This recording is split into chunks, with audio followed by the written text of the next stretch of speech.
Hello, কি অবস্থা? কেমন আছো সবাই? কি অবস্থা সবাই, কেমন আছো? অনেক দিন পর আবার তোমাদের সাথে। এতদিন শুধু রাকিব ভাইয়ার ক্লাস করছো, তাই না? অনেক দিন পর আবার চলে আসছি।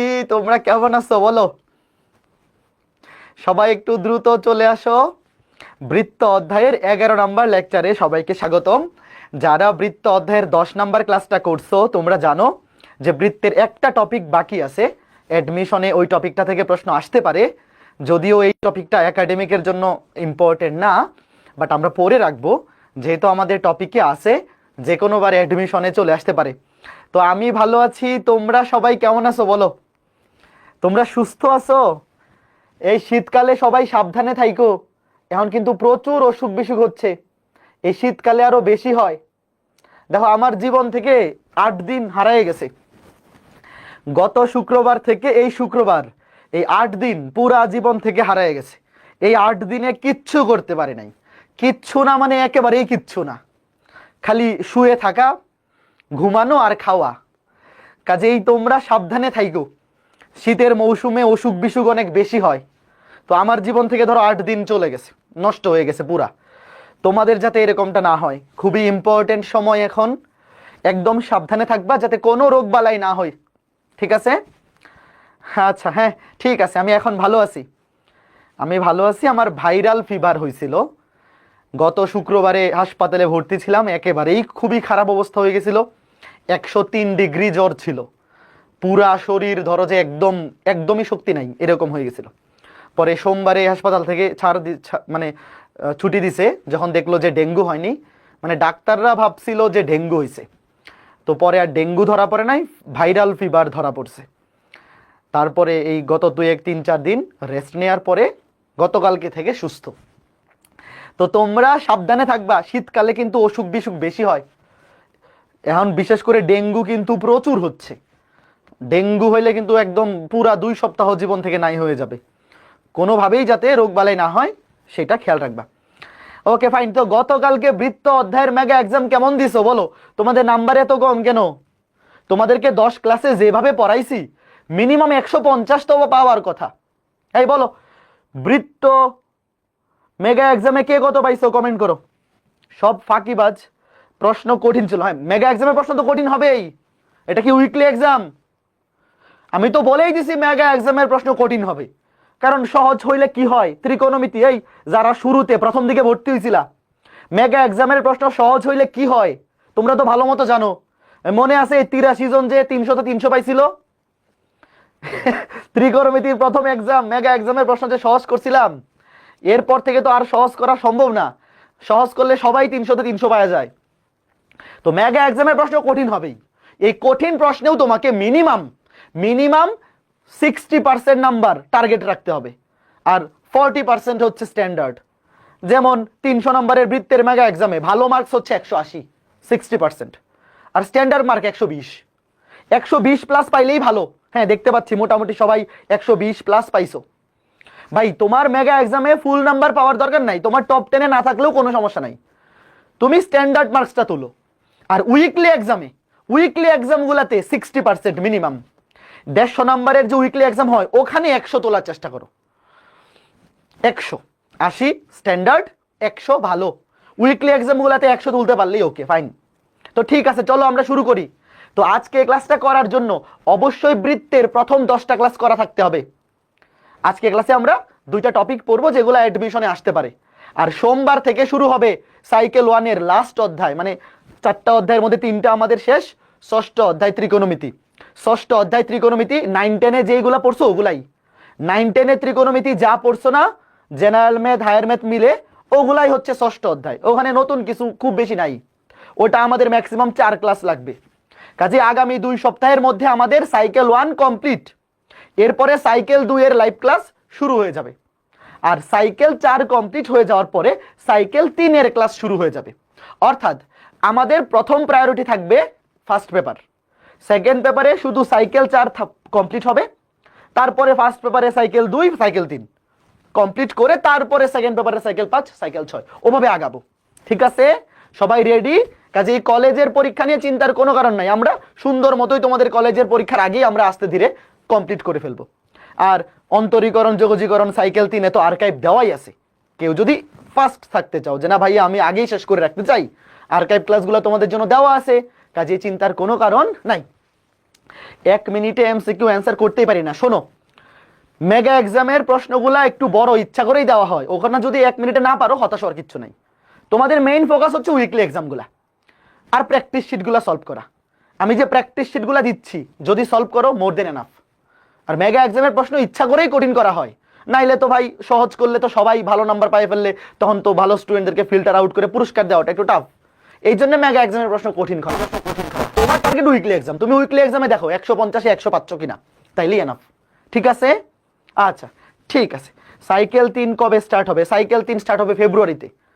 সাইকেল 2 শুরু হয়ে যাবে এই যে জানুয়ারির সেকেন্ড উইক থেকে, মানে সাইকেল 1 কমপ্লিট হইলেই সাইকেল 2 এর ক্লাস শুরু হয়ে যাবে, আর সাইকেল 4 শেষ হইলে সাইকেল 3 শুরু হয়ে যাবে। তো সাইকেল 3 সাইকেল 4-এ বহুপদী আর লাগবে 8 ক্লাস, আর দ্বিতীয় অধ্যায় লাগবে 4 ক্লাস, 12 ক্লাস, ধরো আরো 1.5 মাস, 1 মাস 2 সপ্তাহ। ফেব্রুয়ারির মাঝামাঝি শুরু হয়ে যাবে সাইকেল 3, আর সাইকেল 2 জানুয়ারির সেকেন্ড উইক থেকেই হয়তো শুরু হয়ে যাবে। হ্যাঁ ঠিক আছে, ওকে আমরা ক্লাস শুরু করি। পরে আমি আর একটা ছোট ভিডিও বানাই দিই, যেহেতু আমি প্রায় 2 সপ্তাহ তোমাদের ক্লাস নিতে পারি না, 1 সপ্তাহ দেশের বাইরে ছিলাম আর 1 সপ্তাহ তো অসুস্থ। তো তোমরা হয়তো অনেকেই ভাবতেছো যে ভাই সাইকেল 2 কোন অধ্যায় দিয়ে শুরু হবে, সাইকেল 3 কখন হবে। আমি সবকিছু একটা ভিডিও বানাই দিব না, কোনো সমস্যা নাই। তুমি খালি আমাদের সাথে আগাইতে থাকো, তোমাদের একদম সুন্দর মতো আমরা টাইমলি সিলেবাস শেষ করে ফেলবো। এখন তো রাকিব ভাইয়া আছে, 25 ব্যাচের সিলেবাস শেষ করা নিয়ে কোনো চিন্তা নাই, কারণ রাকিব ভাই আছে। আমি যদি অসুস্থ থাকি রাকিব ক্লাস নিবে, রাকিব যদি অসুস্থ থাকে আমি ক্লাস নিয়ে নিব।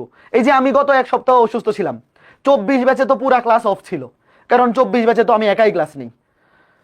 বাট তোমাদের তো সিলেবাস শেষ করা নিয়ে কোনো সমস্যাই হবে না। আমি অসুস্থ ছিলাম, ক্লাস তো থেমে থাকে নাই।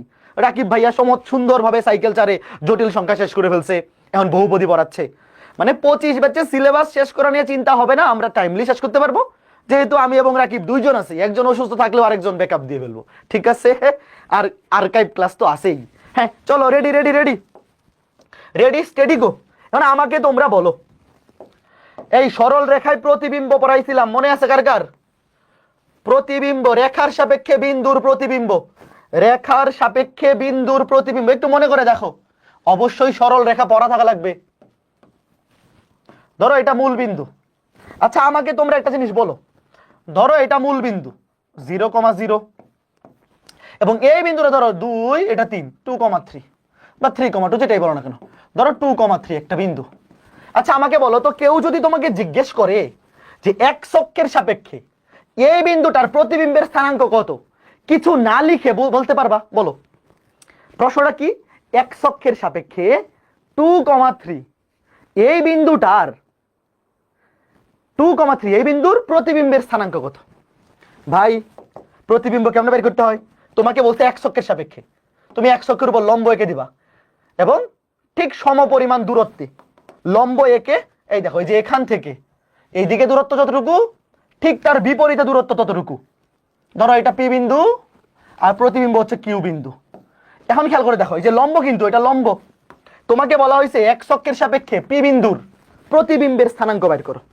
তো আমি কি করছি, যেই বিন্দুর প্রতিবিম্ব বের করবো, যেই রেখার সাপেক্ষে সেই রেখার উপর লম্ব এঁকে দিব, সরল রেখাতে পড়াইছি। তো ভাই এই যে বিন্দুর ভুজ, এই বিন্দুর ভুজ যদি 2 হয়, তাহলে এই বিন্দুর ভুজও তো 2, কারণ এতটুকু 2, এই যে এতটুকু 2 একক আর এতটুকু 3 একক, তাই না? তাহলে এই বিন্দুর ভুজও তো 2 হবে। আর কোটি কি হবে বলো? এই বিন্দুর কোটি 3, কারণ উপরের দিকে আছে, x অক্ষের উপরের দিকে, x অক্ষ থেকে উপরের দিকে কোটি পজিটিভ আর নিচের দিকে নেগেটিভ। কে কে বুঝছো বলো? এটা সরল রেখার কনসেপ্ট ভাইয়া। x অক্ষের সাপেক্ষে কোন বিন্দুর প্রতিবিম্ব যদি বের করতে বলে, জাস্ট কোটির চিহ্ন চেঞ্জ, দেখো ভুজ যেভাবে ছিল সেইভাবেই থাকবে, শুধু কোটি চেঞ্জ হয়ে যাবে, চিহ্ন চেঞ্জ, শুধু কোটির চিহ্ন চেঞ্জ। তার মানে আমাকে বলো, তোমাকে যদি একটা বিন্দু দেয় পি আলফা কমা বিটা, যে কোনো বিন্দু, তোমাকে যদি বলে এই বিন্দুর x অক্ষের সাপেক্ষে প্রতিবিম্ব কি হবে? পি আলফা কমা বিটা বিন্দুর জন্য আমি লিখে দিই একদম সুন্দর মতো, তোমরাও খাতার মধ্যে সুন্দর মতো লিখে রাখো যাতে রিভিশন দেওয়ার সময় বুঝতে পারো। পি আলফা কমা বিটা বিন্দুর জন্য x অক্ষের সাপেক্ষে প্রতিবিম্ব কি হবে? x অক্ষের সাপেক্ষে প্রতিবিম্ব হবে, শুধু কোটির চিহ্ন চেঞ্জ, শুধুমাত্র ভুজ যা আছে তাই থাকবে, ভুজ যা আছে তাই থাকবে, শুধু কোটির চিহ্ন চেঞ্জ। এই যে কোটি এখানে ছিল প্লাস বিটা, এখানে হয়ে যাবে মাইনাস বিটা। আর আমাকে বলো তো এখন এই যে পি বিন্দু, এর যদি ওয়াই অক্ষের সাপেক্ষে প্রতিবিম্ব বাইর করতে বলে, ধরো এখন তোমাকে বললো এই পি বিন্দুর ওয়াই অক্ষের সাপেক্ষে প্রতিবিম্ব, তাহলে তুমি কি করবা, ওয়াই অক্ষের উপর লম্ব এঁকে দিবা এবং ওয়াই অক্ষ থেকে পি বিন্দুর দূরত্ব যত, এই যে দেখো পি বিন্দু, ওয়াই অক্ষ থেকে পি বিন্দুর দূরত্ব যত, ঠিক ততটুকু দূরত্বে লম্ব ভাবে ধরো এটা আর। তাহলে খেয়াল করে দেখো ভাই, এতটুকুর দূরত্ব 2 হইলে এতটুকুর দূরত্ব 2, আমি একদম লম্ব এঁকে তোমাকে বোঝাই, দূরত্বগুলা কিন্তু সমান। এই যে এতটুকু 2 হইলে এতটুকু হবে 2, আর এতটুকু 3 হইলে এতটুকু 3। এখন আমাকে বলো এই বিন্দুটা স্থানাঙ্ক কি হবে? ভাইয়া ভুজ কিন্তু ঋণাত্মক দিকে, এইবার এখানে ভুজ ছিল ধনাত্মক দিকে, এই জন্য +2, এখানে কিন্তু ঋণাত্মক দিকে -2, আর কোটি এখানেও উপরের দিকে, এখানে উপরের দিকে। দেখো ভালো মতো দেখো, শুধু ভুজের চিহ্ন চেঞ্জ। ভাইয়া কোন একটা বিন্দুর এক্স অক্ষের সাপেক্ষে প্রতিবিম্বে শুধু কোটির চিহ্ন চেঞ্জ হয়, আর ওয়াই অক্ষের সাপেক্ষে প্রতিবিম্ব বের করার সময় শুধুমাত্র ভুজের চিহ্ন চেঞ্জ হয়। 2, ওয়াই অক্ষের সাপেক্ষে প্রতিবিম্ব কি হবে? ওয়াই অক্ষের সাপেক্ষে প্রতিবিম্ব হবে -α, β। কে বুঝছো এই দুটা জিনিস? দেখো এক্স অক্ষের সাপেক্ষে প্রতিবিম্ব বের করার সময় শুধু কোটির চিহ্ন চেঞ্জ, আর ওয়াই অক্ষের সাপেক্ষে প্রতিবিম্ব বের করার সময় শুধুমাত্র ভুজের চিহ্ন চেঞ্জ। ফাইন। আরেকটা চমৎকার জিনিস আছে, সেটা কি? সেটা হচ্ছে একটা স্পেশাল রেখা এটার সাপেক্ষেও আসতে পারে। একটা স্পেশাল রেখা আছে, আমি দেখাচ্ছি। এক্স অক্ষের সাপেক্ষে এবং ওয়াই অক্ষের সাপেক্ষে শিখলাম, এগুলো যদি পরীক্ষায় আসে ডিরেক্ট মুখস্থ অ্যান্সার করে ফেলবো একদম। আমরা বেসিকটা বুঝবো এবং উত্তরগুলা মুখস্থ রেখে ফেলবো, যাতে এমসিকিউতে আসলে ডিরেক্ট পারি। তোমরা একটা স্পেশাল রেখা নাম হচ্ছে y = x জানো? এই y = x এটা কেমন রেখা বলো দেখি, কে কে জানো? এটা সরল রেখার কনসেপ্ট। y = x এটা একটা স্পেশাল রেখা। ভাই এটা স্পেশাল কেন? কারণ এর ঢাল কত? 1, মূল বিন্দুগামী।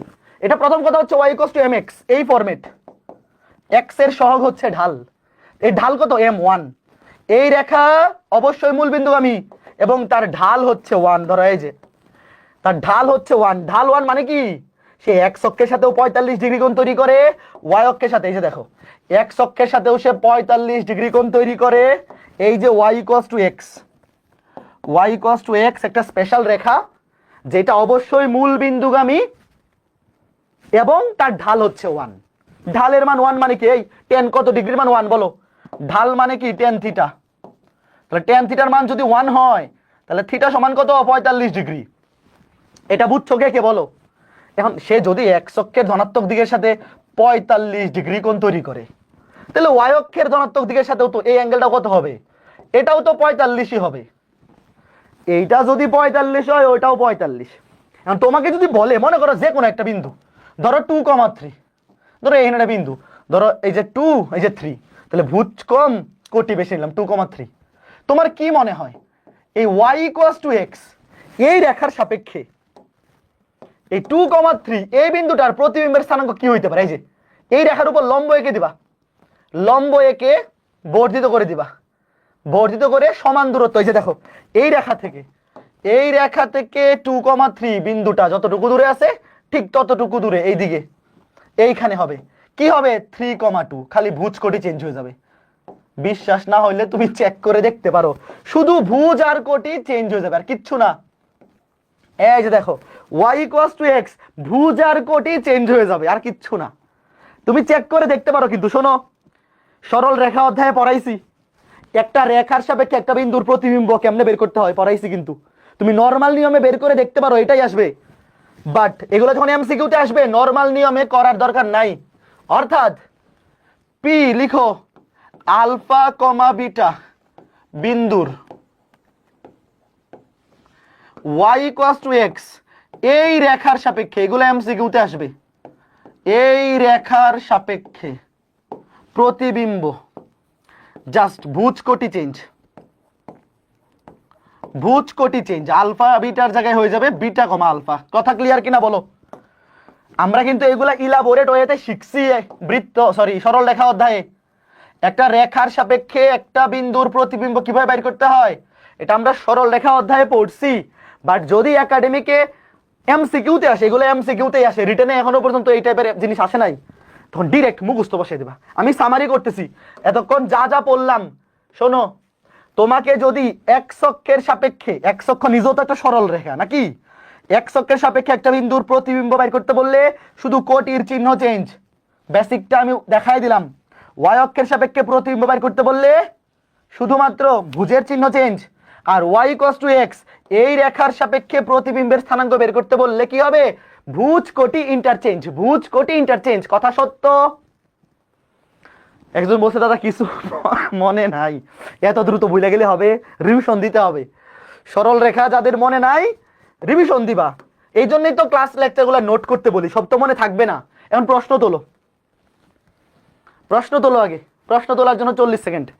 এতক্ষণ যা কিছু বললাম ওগুলা সরল রেখার জিনিস। এখন আমরা বৃত্তে ঢুকবো। মনে না থাকাই স্বাভাবিক, শুধু ক্লাসে করা নোটগুলা রিভিশন দিবা, তাইলে মনে হয়ে যাবে। একটা অধ্যায় শেষ হওয়ার পরে যে মেগা এক্সাম নেই, মেগা এক্সাম নেওয়ার উদ্দেশ্য পুরা অধ্যায়ে যা কিছু পড়ছো সবকিছু তুমি রিভিশন দিয়ে এক্সামটা অ্যাটেন্ড করো। এরপর 3-4 মাস পরে তুমি আবার ভুলে যাবা, তখন আবার ক্লাস লেকচারগুলো রিভিশন দিবা, দেখবা মনে হয়ে যাবে। আর প্র্যাকটিস শিটগুলো সলভ করো তো। এই যাদের টার্গেট বুয়েট বা ইঞ্জিনিয়ারিং, ইঞ্জিনিয়ারিং প্র্যাকটিস শিটগুলো অবশ্যই সলভ করবা, তাহলে দেখবা তুমি অন্য ফ্রেন্ডের চাইতে অনেক আগাই আছো। প্রশ্ন তোলা হইলে ডান কমেন্ট করবা, খুবই সহজ জিনিস।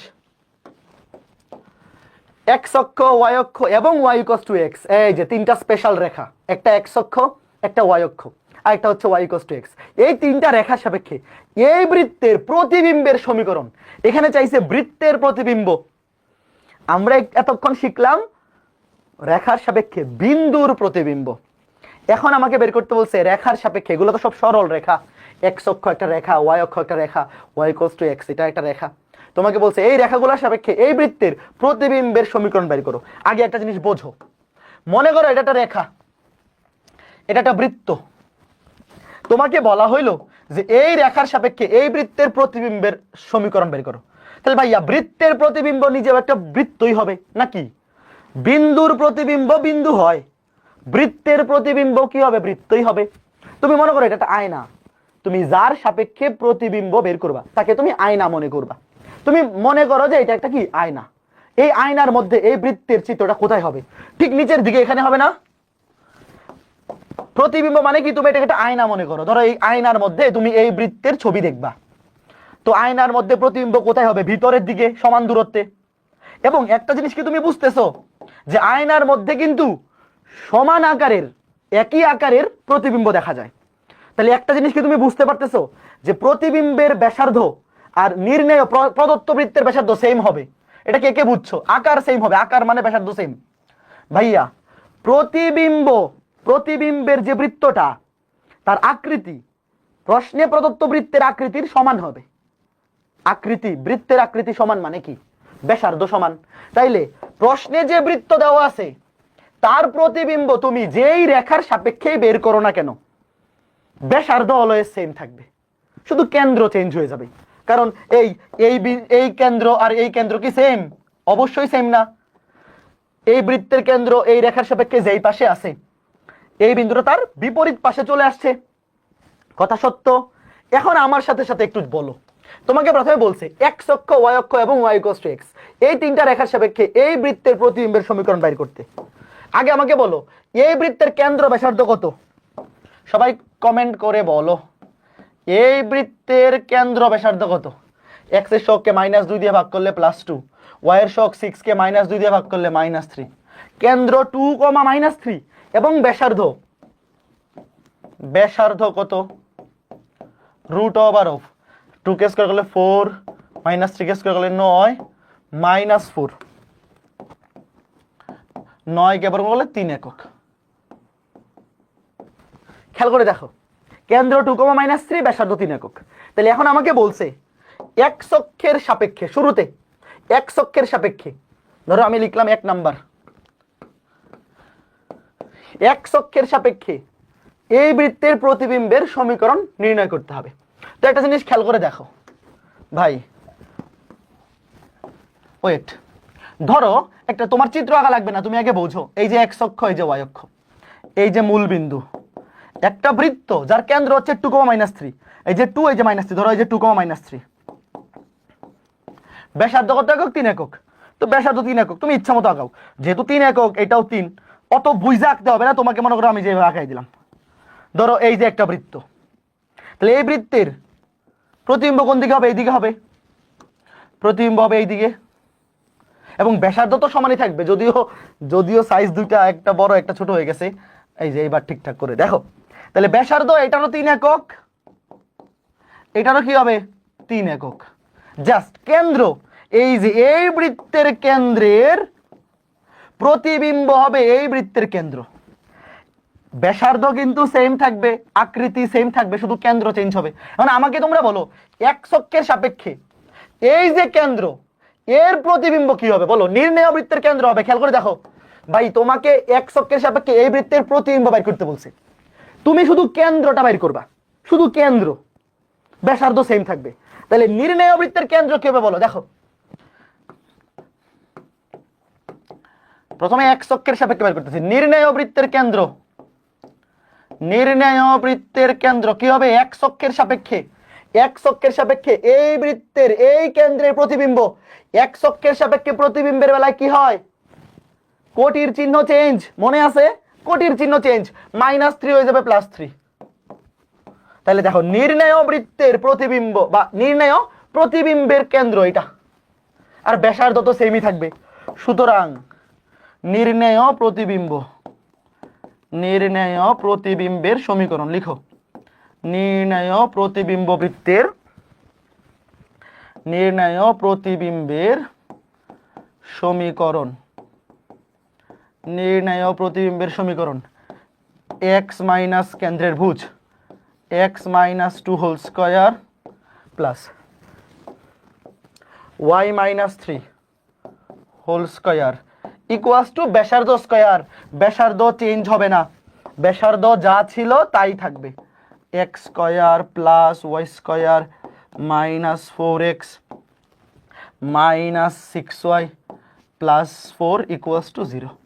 সবাই বলো আগে এটা বুঝছো কিনা? এতটুকু, এতটুকু সবাই বুঝতে পেরেছো কিনা বলো? দেখো ভাইয়া, যখন এক্স অক্ষের সাপেক্ষে প্রতিবিম্বের সমীকরণ বের করতে বলবে, ব্যাসার্ধ চেঞ্জ হবে না, এটা যেই রেখার সাপেক্ষেই তুমি প্রতিবিম্ব বের করো না কেন, বৃত্তের আকৃতি সেম থাকবে।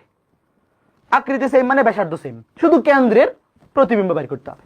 তাহলে এই যে কেন্দ্র 2,-3, এর এক্স অক্ষের সাপেক্ষে প্রতিবিম্ব 2,3, কাজ শেষ। এখন এই ম্যাথটা করার শর্টকাট আছে, এগুলো অ্যাডমিশনে আসে, অ্যাডমিশনে এগুলো এমসিকিউতে আসে। তো যখন এমসিকিউতে আসবে, যখন এমসিকিউতে আসবে তখন তুমি কি করবা? জাস্ট শর্টকাট দিয়ে করে ফেলবা। কেমনে? শোনো, যখন তোমাকে বলবে এক্স অক্ষের সাপেক্ষে প্রতিবিম্ব, লিখো এক্স, এটা শর্টকাট, এক্স অক্ষের সাপেক্ষে প্রতিবিম্ব, এক্স অক্ষের সাপেক্ষে প্রতিবিম্ব নির্ণয় করার শর্টকাট হচ্ছে জাস্ট ওয়াই এর চিহ্ন চেঞ্জ, ওয়াই এর চিহ্ন চেঞ্জ, মানে ওয়াই এর জায়গায় -y বসবে। কারণ কি? ওই যে বিন্দুর বেলায় দেখাইছিলাম না, এই যে দেখো আমরা কি করছি, এখানে কোটির চিহ্ন, কেন্দ্রের কোটির চিহ্ন চেঞ্জ হয়েছে। দেখো এখানে -3, এখানে +3 হয়ে গেছে। এখানে যদি +3 থাকতো তাহলে এখানে হয়ে যেত -3, খালি কোটির চিহ্ন চেঞ্জ। অর্থাৎ এক্স অক্ষের সাপেক্ষে প্রতিবিম্বের সমীকরণ বের করার সময় জাস্ট তুমি ওয়াই এর চিহ্ন চেঞ্জ করে দিবা, ওয়াই এর চিহ্ন চেঞ্জ, উত্তর শেষ। যেমন এখানে তুমি যদি ওয়াই এর জায়গায় -y বসাও, স্কয়ার করলে কিন্তু প্লাসই হবে। এই দেখো, এখানে ওয়াই এর জায়গায় -y বসাইলে প্লাসই থাকবে, বাট এখানে ওয়াই এর জায়গায় -y বসাইলে এই যে -6y হয়ে গেছে। কে কে বুঝছো শর্টকাটটা? কে কে বুঝছো শর্টকাটটা? হচ্ছে এই যে এক্স স্কয়ার প্লাস ওয়াই এর জায়গায় -y, ওয়াই এর জায়গায় -y, এই যে ওয়াই এর জায়গায় -y প্লাস 4 ইকুয়ালস টু 0, শেষ। তারপরে এখানে মাইনাস ওয়াই কে স্কোয়ার করলে প্লাসই হয়ে যাবে, জাস্ট এটা প্লাসে মাইনাসে মাইনাস হয়ে যাবে। ক্লিয়ার? তার মানে যখন আমাকে বলবে এক্স অক্ষের সাপেক্ষে কোন বৃত্তের প্রতিবিম্বের সমীকরণ বাইর করো, জাস্ট তুমি ওয়াই এর জায়গায় মাইনাস ওয়াই বসাই দিবা, অর্থাৎ ওয়াই এর চিহ্ন চেঞ্জ। এটা হচ্ছে শর্টকাট, এই যে এটা শর্টকাট। এগুলা অ্যাডমিশনে এমসিকিউতে আসে, তো এমসিকিউতে আসলে ডিরেক্ট এভাবে বসাই দিবা, আর রিটার্নে আসলে আগে দেখাবা যে নির্ণয় বৃত্তের কেন্দ্র হবে, জাস্ট এইভাবে লিখে দিবা, দুইটা লাইন লিখবা, তাহলেই কাজ শেষ। এটা গেল এক্স অক্ষের সাপেক্ষে। এখন ওয়াই অক্ষের সাপেক্ষে তোমার কি মনে হয় শর্টকাটটা কি হবে বলো? আমি যদি নর্মাল নিয়মেও করি, 2 ওয়াই অক্ষের সাপেক্ষে, যে এটা 1, এক্স অক্ষের সাপেক্ষে 1, ওয়াই অক্ষের সাপেক্ষে 2। দেখো ওয়াই অক্ষের সাপেক্ষে কেন্দ্রের স্থানাঙ্ক কি হবে, প্রতিবিম্ব কি হবে? ভুজের চিহ্ন চেঞ্জ, মনে আছে? ভুজের চিহ্ন চেঞ্জ, ভুজ +2 হয়ে যাবে -2, আর কোটি আগেও ছিল -3, পরেও থাকবে -3, শুধু ভুজের চিহ্ন চেঞ্জ। তাহলে এখানে কি হবে? এখানে এটা হয়ে যাবে প্লাস, এটা মাইনাসে মানে এটা হয়ে যাবে প্লাস। দেখো এটা মাইনাসে মাইনাসে প্লাস, এটা মাইনাসে মাইনাসে প্লাস, তাহলে এটা হবে প্লাস, এটা হবে প্লাস। হ্যাঁ, এই যে অ্যান্সার। আর ওয়াই অক্ষের সাপেক্ষে প্রতিবিম্বের শর্টকাট কি হবে? ওয়াই অক্ষের সাপেক্ষে প্রতিবিম্বের শর্টকাট এক্স এর জায়গায় মাইনাস। ভাইয়া এক্স অক্ষের সাপেক্ষে প্রতিবিম্বের বেলায় কোটির চিহ্ন চেঞ্জ হয়ে যায়, আর ওয়াই অক্ষের সাপেক্ষে প্রতিবিম্বের বেলায় ভুজের চিহ্ন চেঞ্জ। এক্স এর জায়গায় -x, ভুজের চিহ্ন চেঞ্জ, শেষ। এক্স এর জায়গায় -x বসায় দেখো, এক্স এর জায়গায় -x, ওই যে এক্স স্কয়ার, এক্স এর জায়গায় বসাও -x whole square plus y square minus x এর জায়গায় -x plus 6y plus 4 plus 6y plus 4 equals to 0। তাহলে ভাইয়া এখানে দেখো, এখানে এক্স এর জায়গায় -x বসালেও তো স্কয়ার করলে প্লাসই হয়ে যাবে, বাট এখানে কিন্তু মাইনাসে মাইনাসে প্লাস হয়ে যাবে। সবাই বুঝছো কিনা বলো?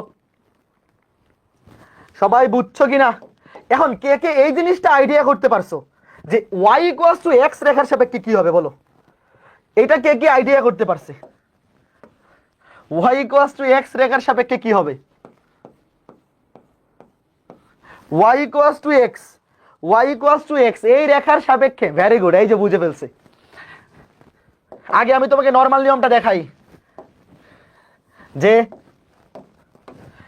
x y equals to x এই রেখার সাপেক্ষে প্রতিবিম্বের বেলায় বিন্দুর প্রতিবিম্ব কি হবে? কেন্দ্রের প্রতিবিম্ব ভুজ কোটি ইন্টারচেঞ্জ -3,2, জাস্ট ভুজ কোটি ইন্টারচেঞ্জ হয়ে যাবে। তাহলে এখানে হবে x প্লাস, এখানে হবে x প্লাস 3, x মাইনাসে মাইনাসে প্লাস 3,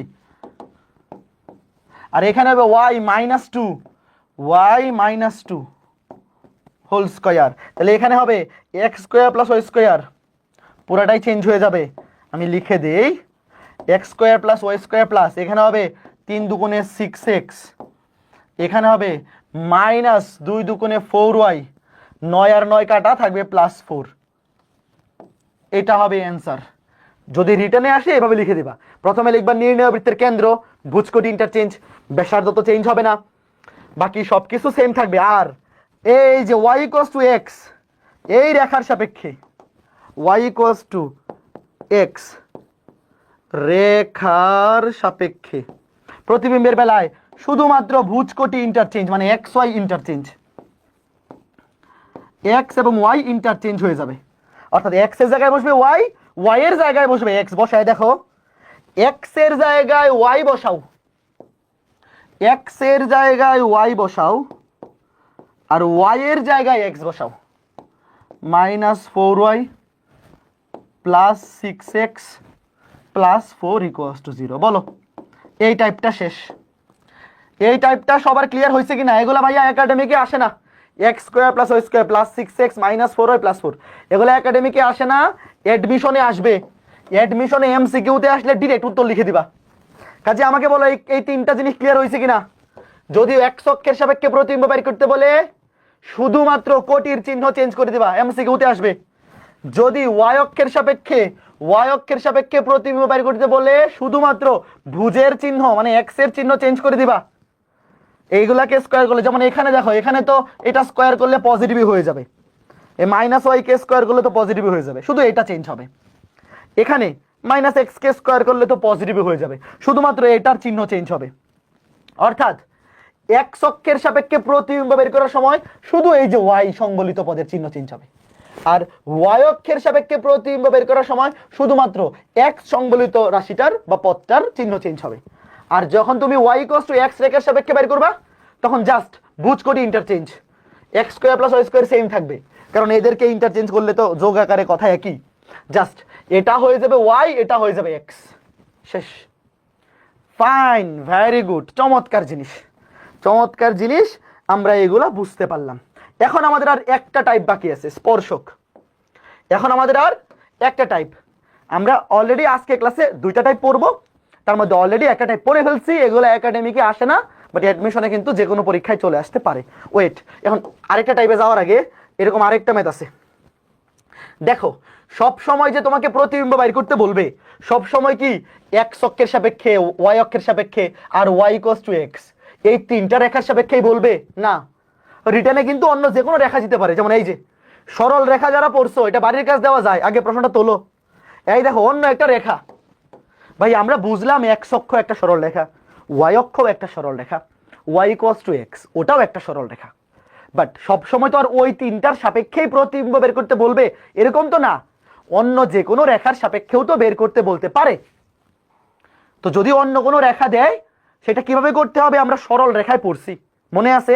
যে কোনো একটা রেখার সাপেক্ষে একটা বিন্দুর প্রতিবিম্ব বের করা। শোনো, এটা কিন্তু সরল রেখার ম্যাথই, কারণ বৃত্তের বেলায় ব্যাসার্ধ চেঞ্জ হয় না। বৃত্তের প্রতিবিম্ব যখন বের করবা ব্যাসার্ধ সেম থাকে, শুধু কেন্দ্রটার প্রতিবিম্ব বের করতে হয়, আর কেন্দ্রটা একটা বিন্দু, রেখার সাপেক্ষে বিন্দুর প্রতিবিম্ব আমরা সরল রেখা অধ্যায়ে পড়ছি। দেখো, এই যে এই রেখার সাপেক্ষে এই বৃত্তের প্রতিবিম্বের সমীকরণ, এই রেখার সাপেক্ষে এই বৃত্তের প্রতিবিম্বের সমীকরণ। আগে আমাকে বলো, এই বৃত্তের কেন্দ্র ব্যাসার্ধ কত? এই বৃত্তের কেন্দ্র ব্যাসার্ধ বাইর করো। ব্যাসার্ধের তো আর চেঞ্জ হবে না, শুধু কেন্দ্রটার প্রতিবিম্ব বাইর করতে হবে এই রেখার সাপেক্ষে।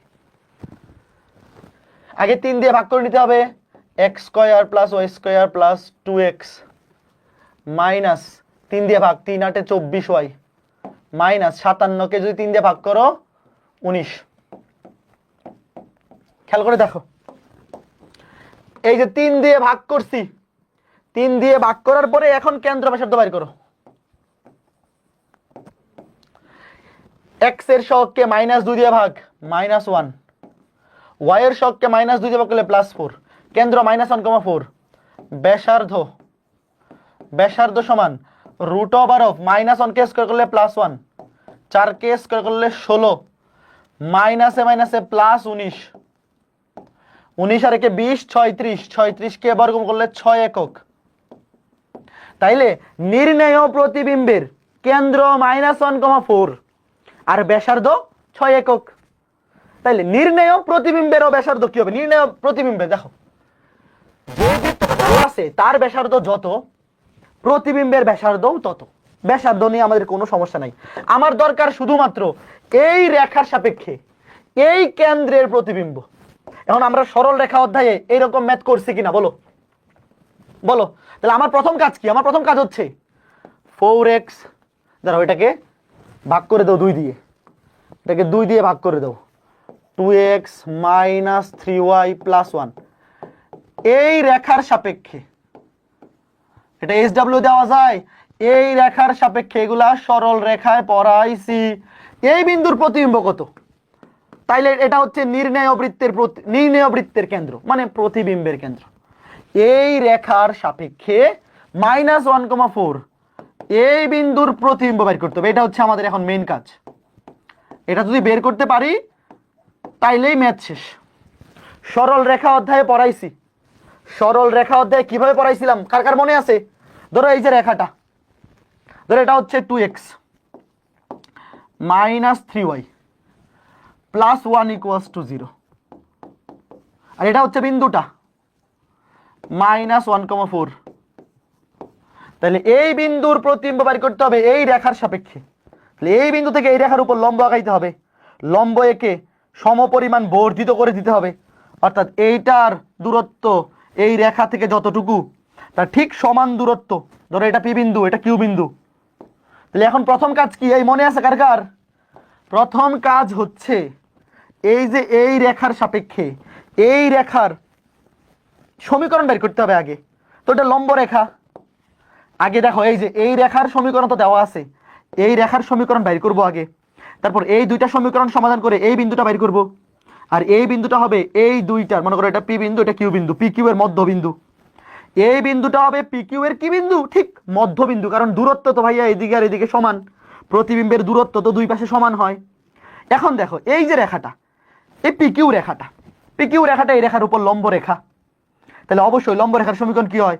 3x + 2y। এই যারা সরল রেখা পড়ো নাই তোমরা কিচ্ছু বুঝবা না, প্লাস ধ্রুবককে ইকুয়ালস টু 0, x এর সহগ y এর সহগ ইন্টারচেঞ্জ, মাঝখানে চিহ্ন চেঞ্জ, মাইনাস হয়ে গেছে প্লাস, প্লাস ধ্রুবককে ইকুয়ালস টু 0। যা, এটা কোন বিন্দুগামী? এই পি বিন্দুগামী, এটা পি বিন্দুগামী। তাহলে বসায় দাও, x এর জায়গায় বসাও -1, তাহলে -3, y এর জায়গায় বসাও 4, 4 দুগুণে 8, প্লাস k সমান 0। এই দেখো এখানে k এর মান বের করতে হবে, এই রেখাটা দিয়ে এই বিন্দুটা সিদ্ধ, মানে এই রেখাটাকে এই বিন্দু দিয়ে সিদ্ধ করে দাও, কারণ এই রেখাটা তো -1,4 বিন্দু দিয়ে যায়। তাহলে এটা কত আসতেছে? 5, -5। কে ওই পাশে গেলে কত হবে দেখো, এখানে কত? +5, ওই পাশে গেলে -5। তাহলে এই রেখার সমীকরণ কি হবে? এই রেখার সমীকরণ হবে 3x + 2y - 5 = 0। এখন এই দুইটা রেখা, এই যে দুইটা রেখা, এটা একটা, এটা একটা, সমাধান করলেই মধ্যবিন্দু চলে আসবে। সমাধান করে বলো মধ্যবিন্দু কত আসে? আবির বলছে মধ্যবিন্দু 1,1। এই সবার মধ্যবিন্দু 1,1 আসছে? সবার মধ্যবিন্দু 1,1 আসছে কিনা বলো? মধ্যবিন্দু আসবে 1,1। তাহলে এখন আমাকে বলো, এই যে দেখো এই যে দুইটা রেখা, এই রেখা এবং এই রেখা, এই দুইটা সমীকরণ ক্যালকুলেটরের মাধ্যমে সমাধান করলেই মধ্যবিন্দু চলে আসবে। আর ক্যালকুলেটর দিয়ে সমাধান করার সময় অবশ্যই ধ্রুবকগুলো ডান পাশে নিয়ে বসাবা। এই +1 ডান পাশে গেলে হবে -1, আর এই -5 ডান পাশে এসে হবে +5। এখন খেয়াল করে দেখো মধ্যবিন্দু, তাইলে এই যে বুঝ -1 থেকে +1 হয়েছে, দূরত্ব তো সমান। তুমি মধ্যবিন্দু ধরো, এটা ও বিন্দু, ও বিন্দু হচ্ছে পি কিউ এর মধ্যবিন্দু। তাহলে তুমি এটাকে ধরো α, β, তারপর মধ্যবিন্দুর সূত্র বসাও, অথবা এই টেকনিক, -1 থেকে ভুজ হয়েছে +1, -1 থেকে +1 বাড়ছে কতটুকু? 2। -1 এর সাথে 2 যোগ করলে +1 হয়, এখানে আরো 2 বাড়বে, একের সাথে আরো 2 বাড়লে হবে 3। আর কোটি ছিল 4 হয়েছে 1, মানে 3 একক কমছে। 4 থেকে 3 বিয়োগ করলে 1 হয়, 1 থেকে আরো 3 বিয়োগ করে দেব, 1 থেকে 3 বিয়োগ করলে -2। শেষ। কে কে বুঝছো? প্রতিবিম্ব শেষ।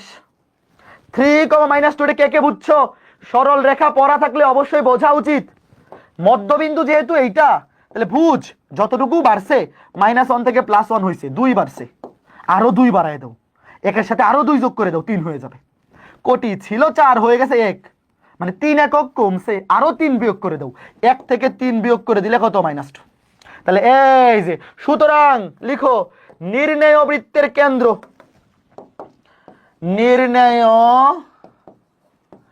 এটা বাড়ির কাজ দেওয়া উচিত ছিল, আমি করে দিয়ে দিয়েছি। নির্ণেয় বৃত্তের কেন্দ্র 3, -2, এই যে প্রতিবিম্ব, এই যে, এবং ব্যাসার্ধ, ব্যাসার্ধ তো চেঞ্জ হবে না, ব্যাসার্ধ, প্রতিবিম্ব বৃত্তের ব্যাসার্ধ চেঞ্জ হয় না, ব্যাসার্ধ সমান 6 এককই থাকবে। সুতরাং লিখো নির্ণেয় সমীকরণ। সুতরাং তোমাকে বলছে নির্ণেয় প্রতিবিম্বের সমীকরণ, নির্ণেয় প্রতিবিম্বের,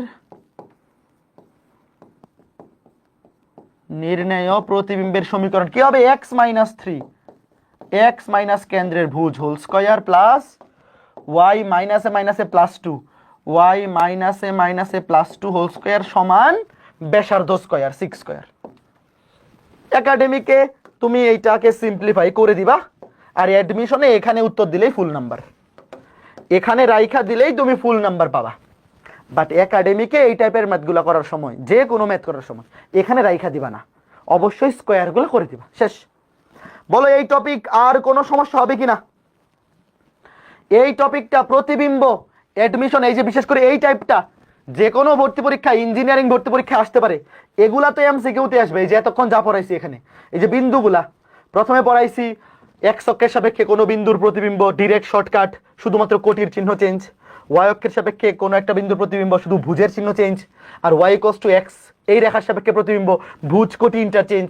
আলফা কমা বিটার জায়গায় হয়ে যাবে বিটা কমা আলফা, ভুজ হয়ে যাবে কোটি, কোটি হয়ে যাবে ভুজ। তারপরে এক্স অক্ষের সাপেক্ষে একটা বৃত্তের প্রতিবিম্ব, ওয়াই অক্ষের সাপেক্ষে একটা বৃত্তের প্রতিবিম্ব, ওয়াই ইকুয়ালস টু এক্স রেখার সাপেক্ষে প্রতিবিম্ব। তো এই রেখাগুলো যদি আসে এমসিকিউতে, ডিরেক্ট উত্তর, ডিরেক্ট। আর যদি এই রেখা, এই যে দেখো এক্স অক্ষ ওয়াই অক্ষ কিংবা ওয়াই ইকুয়ালস টু এক্স না, অন্য একটা রেখার সাপেক্ষে, তাহলে জাস্ট তুমি ওই রেখার সাপেক্ষে কেন্দ্রের প্রতিবিম্ব বাইর করবা, বাকিটা এজ ইজি এজ কি বলে ওয়াটার, নাকি? ফাইন ফাইন ফাইন, চমৎকার। এখন আমরা চলে যাব কিসে? নতুন একটা টাইপে। সেটা হচ্ছে, আমাকে বলবা তোমরা, ধরো এই যে দুইটা বৃত্ত, একটা বৃত্তের ভিতরে আরেকটা বৃত্ত। এখন তোমাকে যদি কেউ জিজ্ঞেস করে এই যে দুইটা বৃত্ত, এই দুইটা বৃত্তের কয়টা সাধারণ স্পর্শক আছে, তুমি কি উত্তর দিবা বলো? এই সাধারণ স্পর্শক কি জিনিস আমরা পড়ছি আগের ক্লাসগুলোতে। দুইটা বৃত্তকেই স্পর্শ করে যে এই সরল রেখা, অর্থাৎ দুইটা বৃত্তের স্পর্শক, সেটাকে বলে সাধারণ স্পর্শক।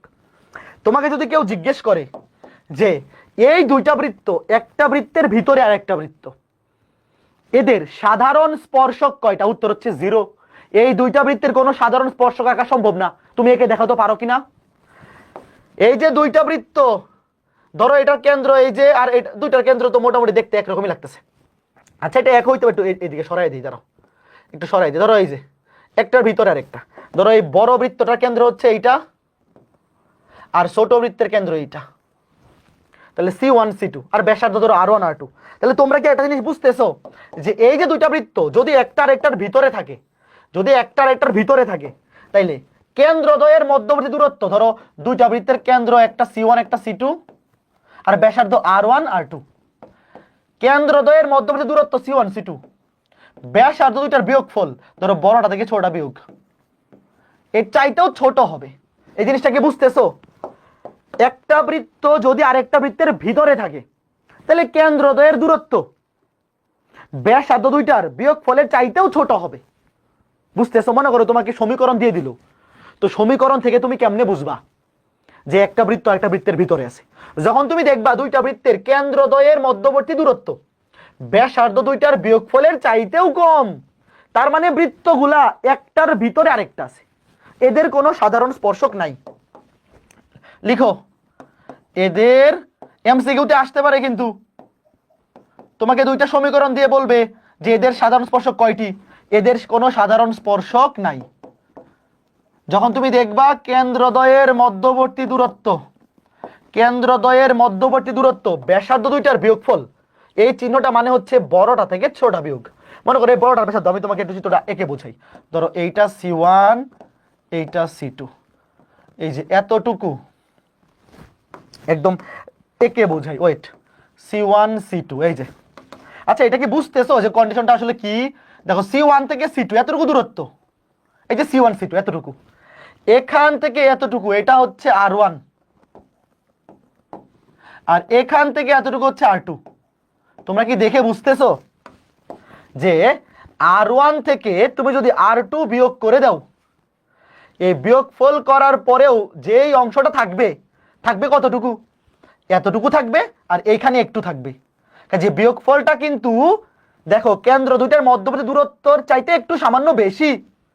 এই দেখো R1 থেকে R2 বিয়োগ করলে কেন্দ্র দুইটার মধ্যবর্তী দূরত্ব তো থাকবেই, সাথে আরো এক্সট্রা একটু জিনিস থাকবে, এক্সট্রা আর একটু জিনিস থাকবে।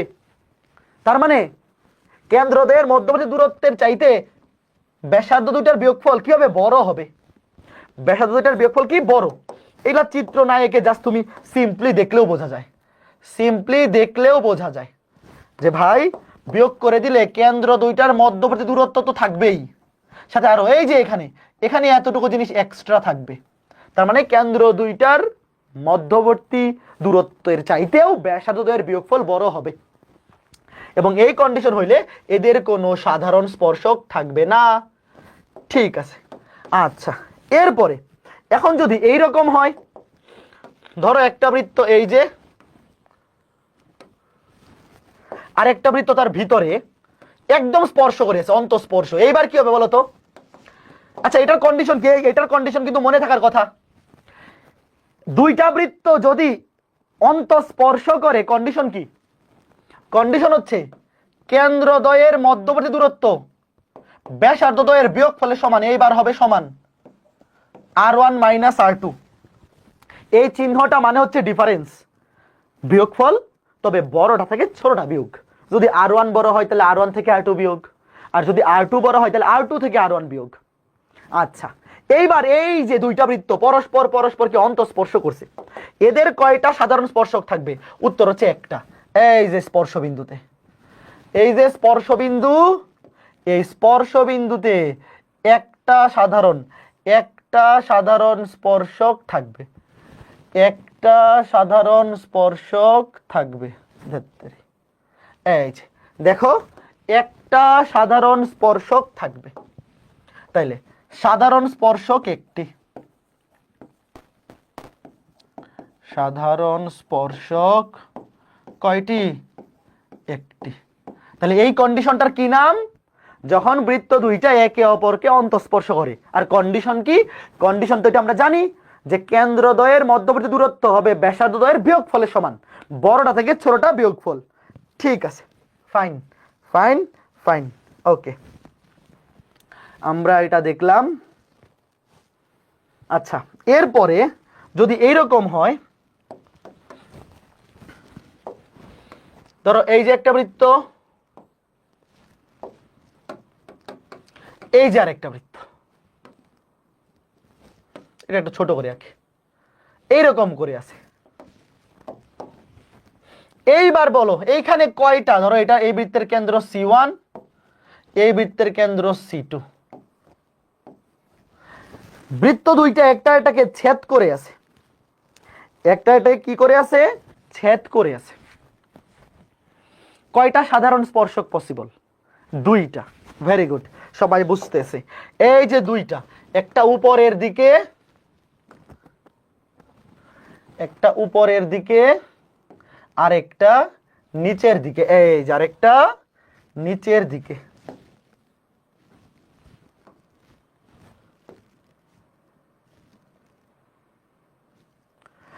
এই যে দুইটা সাধারণ স্পর্শক, দেখো দুইটা সাধারণ স্পর্শক পাওয়া যাবে। আচ্ছা এই যে দুইটা বৃত্ত যদি একটা এটাকে ছেদ করে, তখন এটার কন্ডিশনটা কি? কন্ডিশনটা হচ্ছে C1 C2 কেন্দ্রদ্বয়ের মধ্যবর্তী দূরত্ব ব্যাসার্ধ দুইটার যোগফলের চাইতে ছোট হবে। দেখো যখন বহিঃস্পর্শ করে, একটা বৃত্ত একটা বৃত্তকে যদি বহিঃস্পর্শ করে, তখন কেন্দ্রদ্বয়ের মধ্যবর্তী দূরত্ব ব্যাসার্ধ দুইটার যোগফলের সমান হয়। আর যখন ছেদ করে ফেলছে, তখন তো এই যে কেন্দ্রদ্বয়ের মধ্যবর্তী দূরত্ব কি হয়ে গেছে? কমে গেছে না? যদি স্পর্শ করে থাকতো তাহলে আরো দূরে থাকতো, যেহেতু ছেদ করছে কমে গেছে। এই জন্য এই যে কেন্দ্রদ্বয়ের মধ্যবর্তী দূরত্ব ব্যাসার্ধদ্বয়ের যোগফলের চাইতে কম হবে। কাজেই যদি দুইটা বৃত্তের ব্যাসার্ধদ্বয়ের যোগফলের চাইতে কেন্দ্রদ্বয়ের দূরত্ব কম হয়, তাহলে বৃত্ত দুইটা পরস্পর পরস্পরকে ছেদ করে থাকবে। তাহলে সাধারণ স্পর্শক কয়টি? দুইটি। সাধারণ স্পর্শক, সাধারণ স্পর্শক কয়টি? দুইটি পাওয়া যাবে। আর যদি C1 C2 সমান R1 প্লাস R2, আচ্ছা দেখো এখানে তো লেস দেন, কেন্দ্রদ্বয়ের মধ্যবর্তী দূরত্ব ব্যাসার্ধদ্বয়ের যোগফলের চাইতে ছোট হইলে বৃত্ত দুইটা একটা এটাকে ছেদ করে থাকবে। এখন আমাকে বলো তো, যদি এটা ইকুয়ালস টু হয়ে যায় তখন কি হবে? যদি এরকম হয় যে C1 C2 সমান ব্যাসার্ধদ্বয়ের যোগফল, তখন কন্ডিশন কি হবে বলো? এটা কিন্তু আমরা পড়ছি, এটা হচ্ছে বহিঃস্পর্শক। মনে আছে কার কার? বহিঃস্পর্শ। এবার কিন্তু বহিঃস্পর্শ হবে। এই যে একটা বৃত্ত, এই যে আরেকটা বৃত্ত, বহিঃস্পর্শক ব্যাসার কেন্দ্রদ্বয়ের মধ্যবর্তী দূরত্ব, ধরো এই যে কেন্দ্র C1, এই যে কেন্দ্র C2, কেন্দ্রদ্বয়ের মধ্যবর্তী দূরত্ব যখন ব্যাসার্ধদ্বয়ের যোগফলের সমান হয়ে যাবে, তখন এরা পরস্পর পরস্পরকে বহিঃস্পর্শ করবে। তখন কিন্তু স্পর্শক হবে তিনটা। সাধারণ স্পর্শক কয়টা? তিনটা। কেমনে? এই যে উপরে একটা, নিচে একটা, উপরে একটা, নিচে একটা।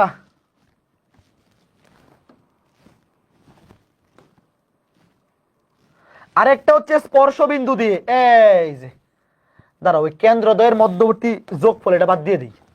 ওটা আবার অনেকে ভাবতে পারে ওটাও স্পর্শক, ওটা তো স্পর্শক না। এই যে তিনটা স্পর্শক, কে কে বুঝছো বলো? যদি ভাইয়া দুইটা বৃত্তের কেন্দ্রদ্বয়ের মধ্যবর্তী দূরত্ব ব্যাসার্ধদ্বয়ের যোগফলের সমান হয়, তখন তুমি বুঝতে পারবা চিত্রটা কেমন হবে। চিত্র হবে বহিঃস্পর্শ। তখন সাধারণ স্পর্শক তিনটি। সাধারণ স্পর্শক, সাধারণ স্পর্শক কয়টি? তিনটি। আচ্ছা ফাইন, আমার সাথে একটু খেয়াল করে দেখো, চিত্রগুলা বুঝতে হবে ভাইয়া। যখন তুমি দেখবা দুইটা বৃত্তের কেন্দ্রদ্বয়ের মধ্যবর্তী দূরত্ব ব্যাসার্ধ দুইটার বিয়োগফলের চাইতেও ছোট, তার মানে এটা অন্তঃস্পর্শও না, একেবারে ভিতরে, একেবারে একটার এটার ভিতরে। আর যখন সমান হবে, বিয়োগফলের সমান, তখন কি? অন্তঃস্পর্শ। আর যখন যোগফলের সমান, তখন হচ্ছে বহিঃস্পর্শ। আর যখন যোগফলের চাইতে ছোট, তখন একটার একটার ভিতরে ছেদ করবে। একটার একটার ভিতরে থাকবে না, বাট ছেদ করে থাকবে। এখন আমাকে বলো তো, যদি এরকম হয় যে ভাই, যদি কেন্দ্রদ্বয়ের মধ্যবর্তী দূরত্ব r1 + r2 চেয়ে বড় হয়, তাহলে চিত্রটা কেমন হবে একটু চিন্তা করো তো। c1 c2 কেন্দ্রদ্বয়ের মধ্যবর্তী দূরত্ব যদি ব্যাসার্ধ দুইটার যোগফলের সমান হয়, তাহলে তো দেখলাম বহিঃস্পর্শ। যদি কেন্দ্রদ্বয়ের মধ্যবর্তী দূরত্ব ব্যাসার্ধদ্বয়ের যোগফলের চাইতেও বড় হয়, তাহলে তো বৃত্ত দুইটা আরো দূরে সরে যাবে। তাইলে বৃত্ত দুইটার চিত্র কেমন হবে? স্পর্শ করবে না, বহিঃস্পর্শ করবে না, আরো বাইরে থাকবে। এটা আগে কে কে বুঝছো বলো তো? পরীক্ষা আসলে কিন্তু আগে চিত্র বুঝতে হবে। এই যে একটা এটাকে বহিঃস্পর্শ করবে না, বহিঃস্পর্শ করবে না, তার চাইতেও দূরে সরে যাবে। যেহেতু কেন্দ্রদ্বয়ের মধ্যবর্তী দূরত্ব ব্যাসার্ধদ্বয়ের যোগফলের চাইতেও বেশি, তাহলে এরা আরো দূরে সরে যাবে, আরো দূরে সরে যাবে। চিত্র বুঝছো? এখন আমাকে বলো, এই দুইটা বৃত্তের কয়টা কয়টা সাধারণ স্পর্শক পসিবল বলো, চিন্তা করে বলো। দাঁড়াও আমি একটু আর একটু দূরে আঁকি, নাইলে চিত্রটা বিজি মানে খুব অসুন্দর হয়ে যাবে। আমি চিত্রটা সুন্দর করার জন্য একটু দূরে নিলাম। এই যে একটা, উপরে একটা, এই যে উপরে একটা, নিচে একটা, দুইটা। এই দুইটাই নাকি আরো আছে বলো? এই দুইটাই নাকি আরো পসিবল? আরো দুইটা পসিবল, ভেরি গুড, চারটা পসিবল। এই উপরে একটা, নিচে একটা। অন্য কালার ইউজ করি, সবুজ নিলাম। এই যে ভিতরে এইদিকে আরেকটা পসিবল, এই যে ভিতরে দেখো, এই যে দাঁড়াও ওটা মিলতেছে না, আমি মিলাই দিচ্ছি। এই যে ভিতরের দিকে এই যে একটা, এই যে আরেকটা, তিনটা। আবার এই দিকে আরো একটা পসিবল, এই যে দেখো, এই যে মিলাই দিই, মোট চারটা। কে কে বুঝছো বলো? সাধারণ স্পর্শক কয়টি পসিবল? চারটি। সাধারণ স্পর্শক কয়টি? চারটি বিদ্যমান। এতক্ষণ পর্যন্ত যা যা বকবক করছি, কে কে বুঝতে পারছো? এগুলা কিন্তু পরীক্ষায় আসবে, এগুলা পরীক্ষায় আসবে। দাঁড়াও আমি তোমাকে এইটা একটু চিত্রটা সুন্দর করে মিলায়ে দিই। দাঁড়াও, এই যে এটাকে একটু লম্বা করে,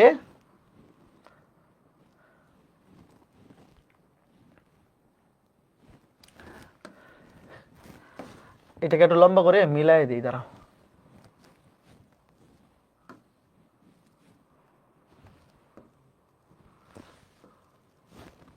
হ্যাঁ ঠিক আছে। আচ্ছা হয়নি তো, এটা বেঁকে গেছে।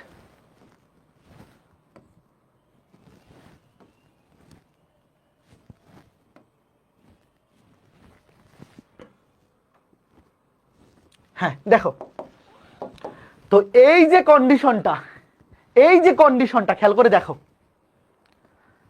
শোনো, এই যে দেখো, যখন কেন্দ্রদ্বয়ের মধ্যবর্তী দূরত্ব ব্যাসার্ধদ্বয়ের যোগফলের চাইতেও বড়, তখন মোট 4টা স্পর্শক পাওয়া যাবে।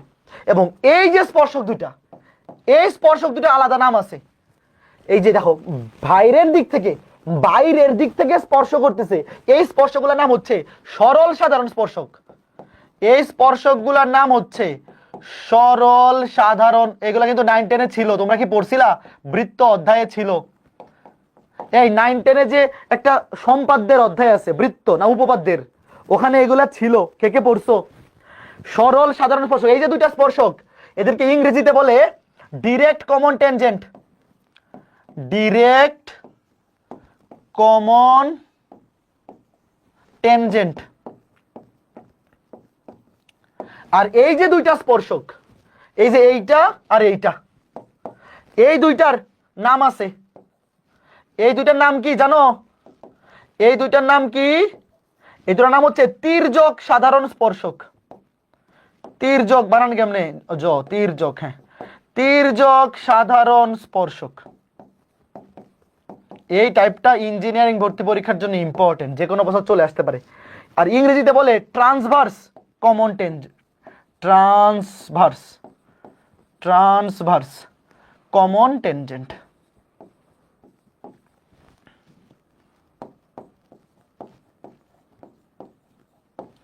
দেখো, এই যে দুইটা স্পর্শক, এদের সাধারণ নাম হচ্ছে সরল সাধারণ স্পর্শক বা ডিরেক্ট কমন ট্যানজেন্ট। আর এই যে দুইটা স্পর্শক, যেগুলো ভিতরের দিক থেকে ছেদ করে, এদের নাম হচ্ছে তির্যক সাধারণ স্পর্শক বা ট্রান্সভার্স কমন ট্যানজেন্ট। এই জিনিসটুকু তোমাদের জানতে হবে। এখন চলো এখান থেকে পরীক্ষায় কি আসবে সেটা শিখি।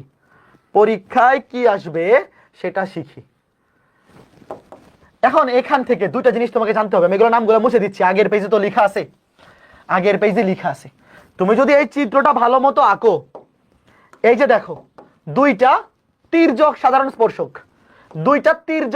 স্পর্শক, যেখানে ছেদ করছে, এই বিন্দুটার নাম দিলাম ধরো পি বিন্দু।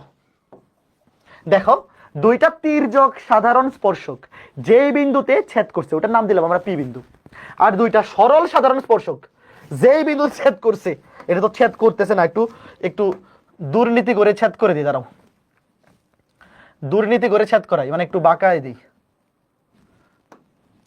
চিত্রটা একটু বড় করে আঁকা দরকার ছিল। ওইটা দাঁড়াও, এই বৃত্তটা একটু বড় করে দিই।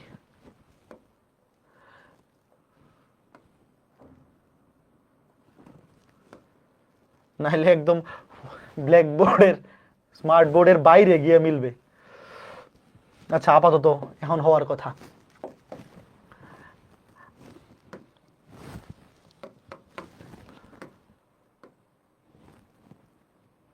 ওয়েট, এটা একটু ছোট করে দিই। শোনো, একটা বৃত্ত একটু বেশি বড় আর একটা বৃত্ত একটু বেশি ছোট করে আঁকা দরকার ছিল, তাইলে আর এই কষ্টটা হইতো না।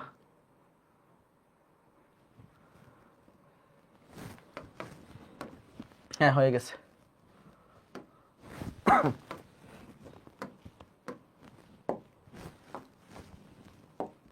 কি ব্যাপার, কাজ করে না কেন?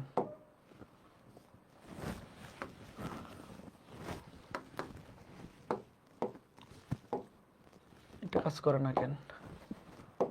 আচ্ছা, এটাই মিলাই দিই। এই যে এইবার কাজ করতেছে।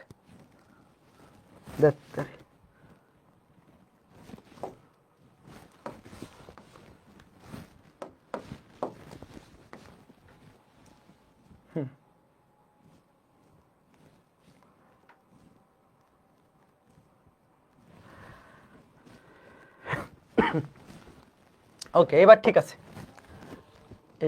ঠিক আছে। জাস্ট এইটাকে লাগাই দিই এখানে। এই যে দেখো, আমরা দুর্নীতি করে লাগাই দিলাম এক জায়গায়। খেয়াল করে দেখো, তির্যক সাধারণ স্পর্শক দুইটা পি বিন্দুতে ছেদ করে, আর সরল সাধারণ স্পর্শক দুইটা আমরা ধরলাম কিউ বিন্দুতে ছেদ করে। তো এই চিত্রগুলা তুমি যদি সুন্দর মতো আঁকাইতে পারো, একদম একুরেটলি আঁকাও। আমরা তো আর একদম একুরেটলি আঁকাইতে পারি না, একটু আড্ডু এদিক সেদিক হয়ে গেছে। যদি তুমি একদম একুরেটলি আঁকাও, পরীক্ষায় একুরেটলি আঁকাইতে হবে না, চোখের দৃষ্টিতে আঁকাইলেই হবে। সেই ক্ষেত্রে এই যে দুইটা বৃত্তের কেন্দ্র এবং পি এবং কিউ, এই দুইটা বিন্দু যোগ করলে এরা একই রেখায় থাকবে। এরা একই রেখায় থাকবে। আমি চিত্রটা আঁকাই দিই, দেখো। ধরো এটা হচ্ছে প্রথম বৃত্তের কেন্দ্র C1, আর এটা হচ্ছে দ্বিতীয় বৃত্তের কেন্দ্র C2। প্রথম বৃত্তের কেন্দ্র ধরো C1, দ্বিতীয় বৃত্তের কেন্দ্র C2। তির্যক সাধারণ স্পর্শক দুইটা ছেদ করে P বিন্দুতে এবং সরল সাধারণ স্পর্শক দুইটা ছেদ করে Q বিন্দুতে। এই চারটা বিন্দু একই রেখায় থাকবে, অর্থাৎ দুইটা কেন্দ্র, একটা C1 একটা C2, এবং এই যে দুইটা তির্যক সাধারণ স্পর্শক দুইটার ছেদবিন্দু, সরল সাধারণ স্পর্শক দুইটার ছেদবিন্দু, এরা একই রেখায় থাকবে। এটা বিশ্বাস করে নেও, তুমি বিশ্বাস করো যে এরা একই রেখায় থাকবে। এখন এইখানে ধরো প্রথম বৃত্তের ব্যাসার্ধ R1, ধরো প্রথম বৃত্তের ব্যাসার্ধ R1 হইতেই পারে, প্রথম বৃত্তের ব্যাসার্ধ R1, আর দ্বিতীয় বৃত্তের ব্যাসার্ধ ধরো R2। দ্বিতীয় বৃত্তের ব্যাসার্ধ কত? R2। প্রথম বৃত্তের ব্যাসার্ধ R1, দ্বিতীয় বৃত্তের ব্যাসার্ধ R2। এই যে প্রথম বৃত্তের ব্যাসার্ধ ধরো R1, বড়টা ধরলাম R1, ছোটটা R2। তো এইখানে দুইটা জিনিস লিখো, এই দুটো জিনিস মনে রাখতে হবে। দুইটা লাইন লিখো, এই দুটো লাইন মনে রাখতে হবে, যে কোনো পরীক্ষা আসতে পারে, এগুলা প্রমাণ শিখতে হবে না। যে ভাই এই যে P বিন্দুটা লিখো, P বিন্দুটা কে? এই বিন্দুর পরিচয় কি, বাপমা কি? এই P বিন্দুটা হচ্ছে এই দুইটা বৃত্তের তির্যক। এটা তো আবার আউলে গেছে, এটা তো দূরে সরে গেছে। এই দুইটা বৃত্তের তির্যক সাধারণ স্পর্শক দুইটার ছেদবিন্দু হচ্ছে P। তির্যক সাধারণ স্পর্শক দুইটার ছেদবিন্দু হচ্ছে P। P বিন্দুটি কেন্দ্রদ্বয়ের সংযোজক রেখা কি? দেখো C1 C2, কেন্দ্রদ্বয়ে লিখো আমার সাথে সাথে, কেন্দ্রদ্বয়ের সংযোজক রেখা কি? অর্থাৎ P বিন্দুটি C1 এবং C2 কেন্দ্র দুইটার সংযোজক রেখা কি? এই যে ব্যাসার্ধ দুইটা C1 C2 রেখাকে ব্যাসার্ধ দ্বয়ের R1 অনুপাত R2 এই অনুপাতে অন্তর্বিভক্ত করে। এটার প্রমাণ শিখার দরকার নাই, তুমি খালি বিশ্বাস করো তাইলেই হবে। অনুপাতে অন্তর্বিভক্ত করে, তাহলে এখান থেকে P বিন্দুর স্থানাঙ্ক বাইর করা যাবে। সরল রেখার কনসেপ্ট যে ভাই তির্যক সাধারণ স্পর্শক দুইটা যে বিন্দুতে ছেদ করে, কোন বিন্দু ছেদ করে? এই যে P বিন্দুতে। এই যে P বিন্দুতে, এই P বিন্দুটা কি করে? এই দুইটা বৃত্তের কেন্দ্রদ্বয়ের সংযোজক রেখাকে ব্যাসার্ধ দুইটার অনুপাতে অন্তর্বিভক্ত করে। আর ওই যে কিউ বিন্দুর পরিচয় কি, বাপমা কি? কিউ বিন্দুটি হচ্ছে সরল সাধারণ স্পর্শক। আচ্ছা বলো তো, কিউ বিন্দুটা অন্তর্বিভক্ত করবে নাকি বহির্বিভক্ত? বলো, কিছু জিনিস তো দেখেও বোঝা যায়। ভাই P বিন্দুটা কেন্দ্রদ্বয়ের সংযোগ রেখার মাঝখানে কোথাও আছে, মধ্যবর্তী কোথাও আছে, তাইলে অন্তর্বিভক্ত। আর কিউ বিন্দুর বেলায় বাকি সবই সেম, ব্যাসার্ধ দুইটার অনুপাতে শুধু বহির্বিভক্ত, R1 অনুপাত R2। আগে বলো এতটুকু জিনিস কে কে মুখস্থ রাখতে পারবা? এলা একাডেমিকে আসবে না, মাঝে মধ্যে ক্যাডেট কলেজগুলার পরীক্ষায় দেয়। তো ক্যাডেট কলেজে পড়ো, এরকম কেউ এখানে আসো? ক্যাডেট কলেজে তো মোবাইল ইউজ করতে দেয় না, ওরা তো ছুটিতে আসলে পড়ে। কেউ যদি ক্যাডেট কলেজের থাকো, ক্যাডেট কলেজের পরীক্ষায় মাঝে মধ্যে এই টাইপটা থেকে প্রশ্ন আসে, অন্য কোনো কলেজের পরীক্ষায় আমি দেখি নাই। এতটুকু জিনিস মনে রাখতে পারবো, বাকি এটা সরল লেখার কাজ। বলো, এই যে P বিন্দুটা তির্যক সাধারণ স্পর্শক দুইটার ছেদবিন্দু অবশ্যই কেন্দ্রদ্বয়ের মাঝখানে কোথাও থাকবে। তাহলে P বিন্দুটা কি করবে? কেন্দ্রদ্বয়ের সংযোজক রেখাকে ব্যাসার্ধ দুইটার অনুপাতে অন্তর্বিভক্ত করবে। আর সরল সাধারণ স্পর্শক দুইটার ছেদবিন্দু অবশ্যই বাইরে থাকবে, সেটা কি করবে? এটা অন্তর্বিভক্ত লিখে ফেলছি কেন, এটা হবে বহির্বিভক্ত। বাকি সবকিছু সেম। এতটুকু জিনিস মনে রাখতে পারলেই হবে, এটার প্রমাণ শিখার কোনো দরকার নাই। বহির্বিভক্ত করে, বহির্বিভক্ত। বাকিটা সরল রেখার কাজ, শেষ। ফাইন, চলো এখন আমরা তাইলে একটা ম্যাথ করব। ম্যাথ তো করবই, তারও আগে আমরা আরো একটা জিনিস শিখব, সেটা হচ্ছে এই সরল সাধারণ স্পর্শকের দৈর্ঘ্য এবং তির্যক সাধারণ স্পর্শকের দৈর্ঘ্য। ওয়েট, মনে করো কেন্দ্র দুইটার মধ্যবর্তী সংযোজক রেখা, তার দৈর্ঘ্য। ওয়েট, এইখানে না লিখে আমি এটাতেই লিখি, কপি করে নিলাম। খেয়াল করে দেখো, আচ্ছা এখানে রেখা 2টা কেমনে আসছে? এই বেটা করতে আসছে। তুই কই থেকে আসলি রে ভাই? হ্যাঁ ঠিক আছে। এখন আমার সাথে সাথে তোমরা আগে লিখো, চিন্তা করো না, খালি মনে রাখলে চলবে এতটুকু যে ভাই তির্যক সাধারণ স্পর্শক দুইটা কেন্দ্রদ্বয়ের মাঝখানে কোথাও সেট করে, তাহলে এটা কি করবে? ব্যাসার্ধদ্বয়ের অনুপাতে অন্তর্বিভক্ত করবে। আর সরল সাধারণ স্পর্শকটা বাইরে সেট করে দুইটা, কাজেই বহির্বিভক্ত করবে। এতটুকু মনে রাখলেই চলবে। এখন দেখো এই যে সরল সাধারণ স্পর্শক, আচ্ছা যদি তোমাকে দৈর্ঘ্য বের করতে বলে, ধরো তোমাকে বের করতে বললো সরল সাধারণ স্পর্শক দৈর্ঘ্য, দুইটা সরল সাধারণ স্পর্শকের দৈর্ঘ্য সেম হবে, সরল সাধারণ স্পর্শকের দৈর্ঘ্য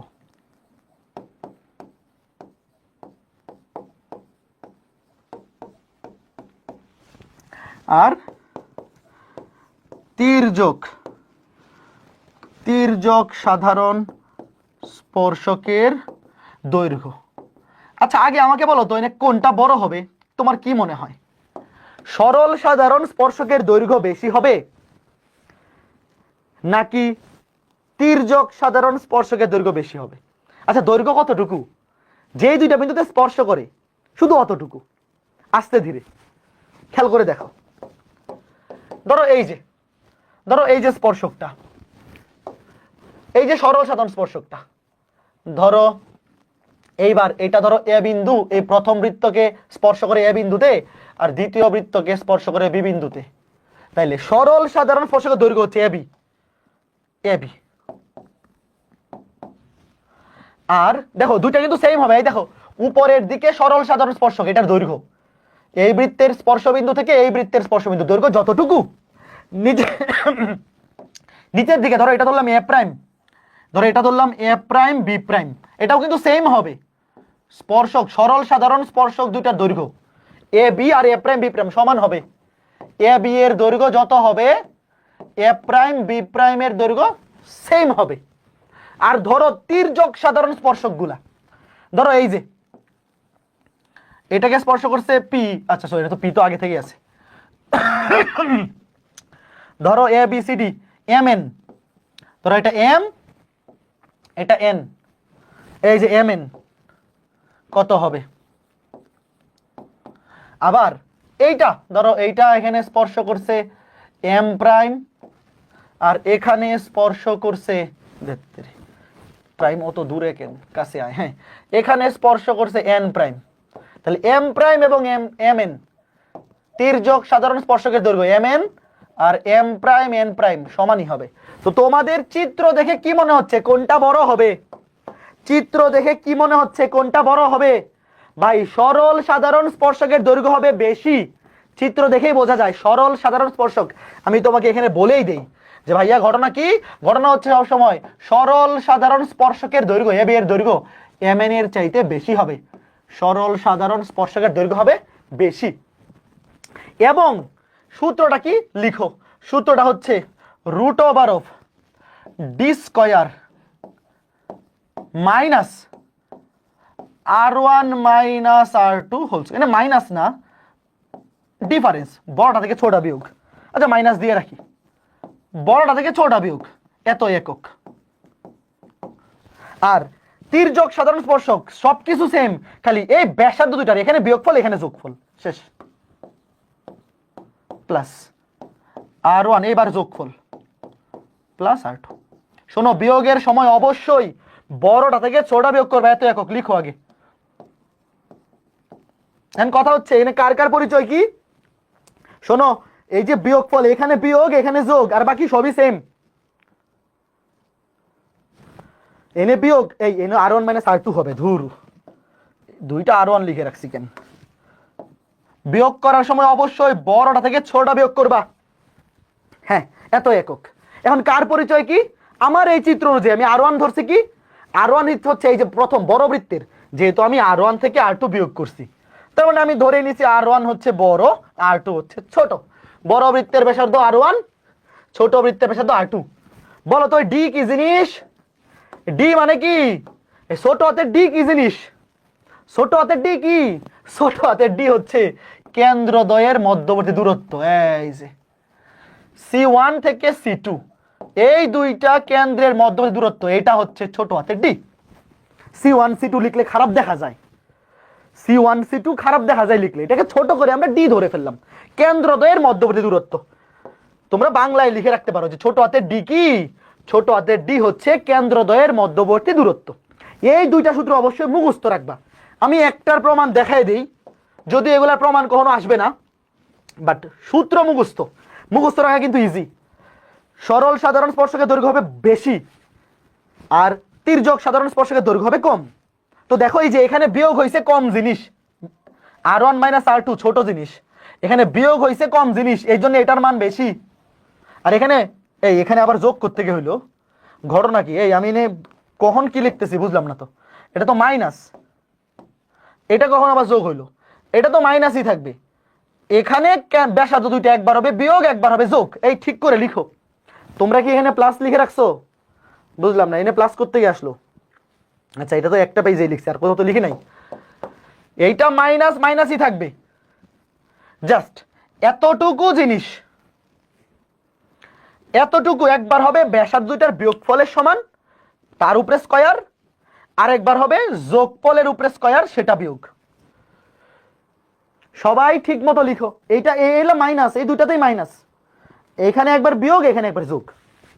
তো এখানে বিয়োগ হচ্ছে কম জিনিস, ছোট জিনিস বিয়োগ হচ্ছে, এই জন্য এইটার মানটা বড় হবে। আর এখানে বিয়োগ হচ্ছে বড় জিনিস, যেহেতু দুইটার যোগফল অবশ্যই বড় হবে, তো বড় জিনিস বিয়োগ করে দিলে ভ্যালুটা ছোট হয়ে যাবে। তাহলে এখানে এ বি হবে বড়, এম এন হবে ছোট। এতটুকু লিখো। এই দুইটা সূত্র মুখস্থ রাখবা। আমি আবার বলতেছি, এগুলো একাডেমিকে আসবে না, এগুলো একাডেমিকে আসবে না, অ্যাডমিশনে আসতে পারে। এগুলা প্রমাণও দরকার নাই, জাস্ট সূত্র দুইটা মুখস্থ থাকলেই চলবে। তুমি চাইলে প্রমাণ দেখতে পারো। এই যে এইটার দৈর্ঘ্যটা এখান থেকে, আমি একটা দেখাই দিই, প্রথমটা দেখাই দিই, ওয়েট, প্রথমটা দেখাই দিই। মনে করো তুমি বের করতে চাচ্ছ কোনটা? তুমি বের করতে চাচ্ছ এ বি, ধরো এ বি বের করতে চাও, তাহলে এগুলো আমি মুছে দিই, ওয়েট। ধরো তুমি এ বি এর দৈর্ঘ্য বের করা শিখতে চাও, যে এ বি কোত্থেকে আসলো, এ বি, এই যে এ বি, তুমি এ বি এর সমান্তরাল করে এখানে একটা রেখা আঁকো, এ বি এর সমান্তরাল করে একটা রেখা আঁকো। দেখো এ বি এর সমান্তরাল করে, ধরো C2 থেকে শুরু করে এখানে ধরো এই বিন্দুটা হচ্ছে পি, এবার ধরো এটা পি, তাহলে C2P R A B same জিনিস।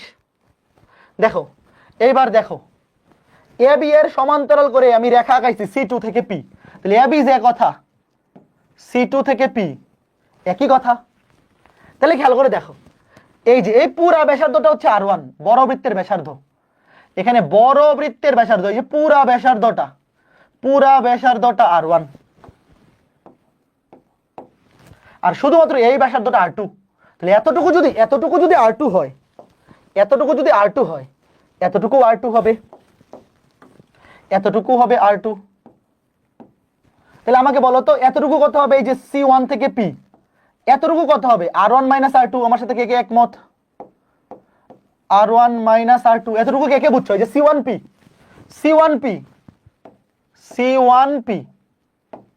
C1 থেকে P হবে R1 - R2, এতটুকু আমার সাথে তোমরা একমত?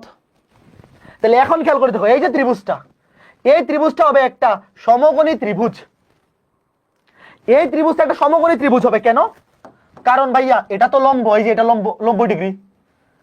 কেন্দ্র থেকে স্পর্শকের লম্ব দূরত্ব, এটা কি লম্ব, কেন্দ্র থেকে স্পর্শ বিন্দু পর্যন্ত রেখা লম্ব, এটা 90।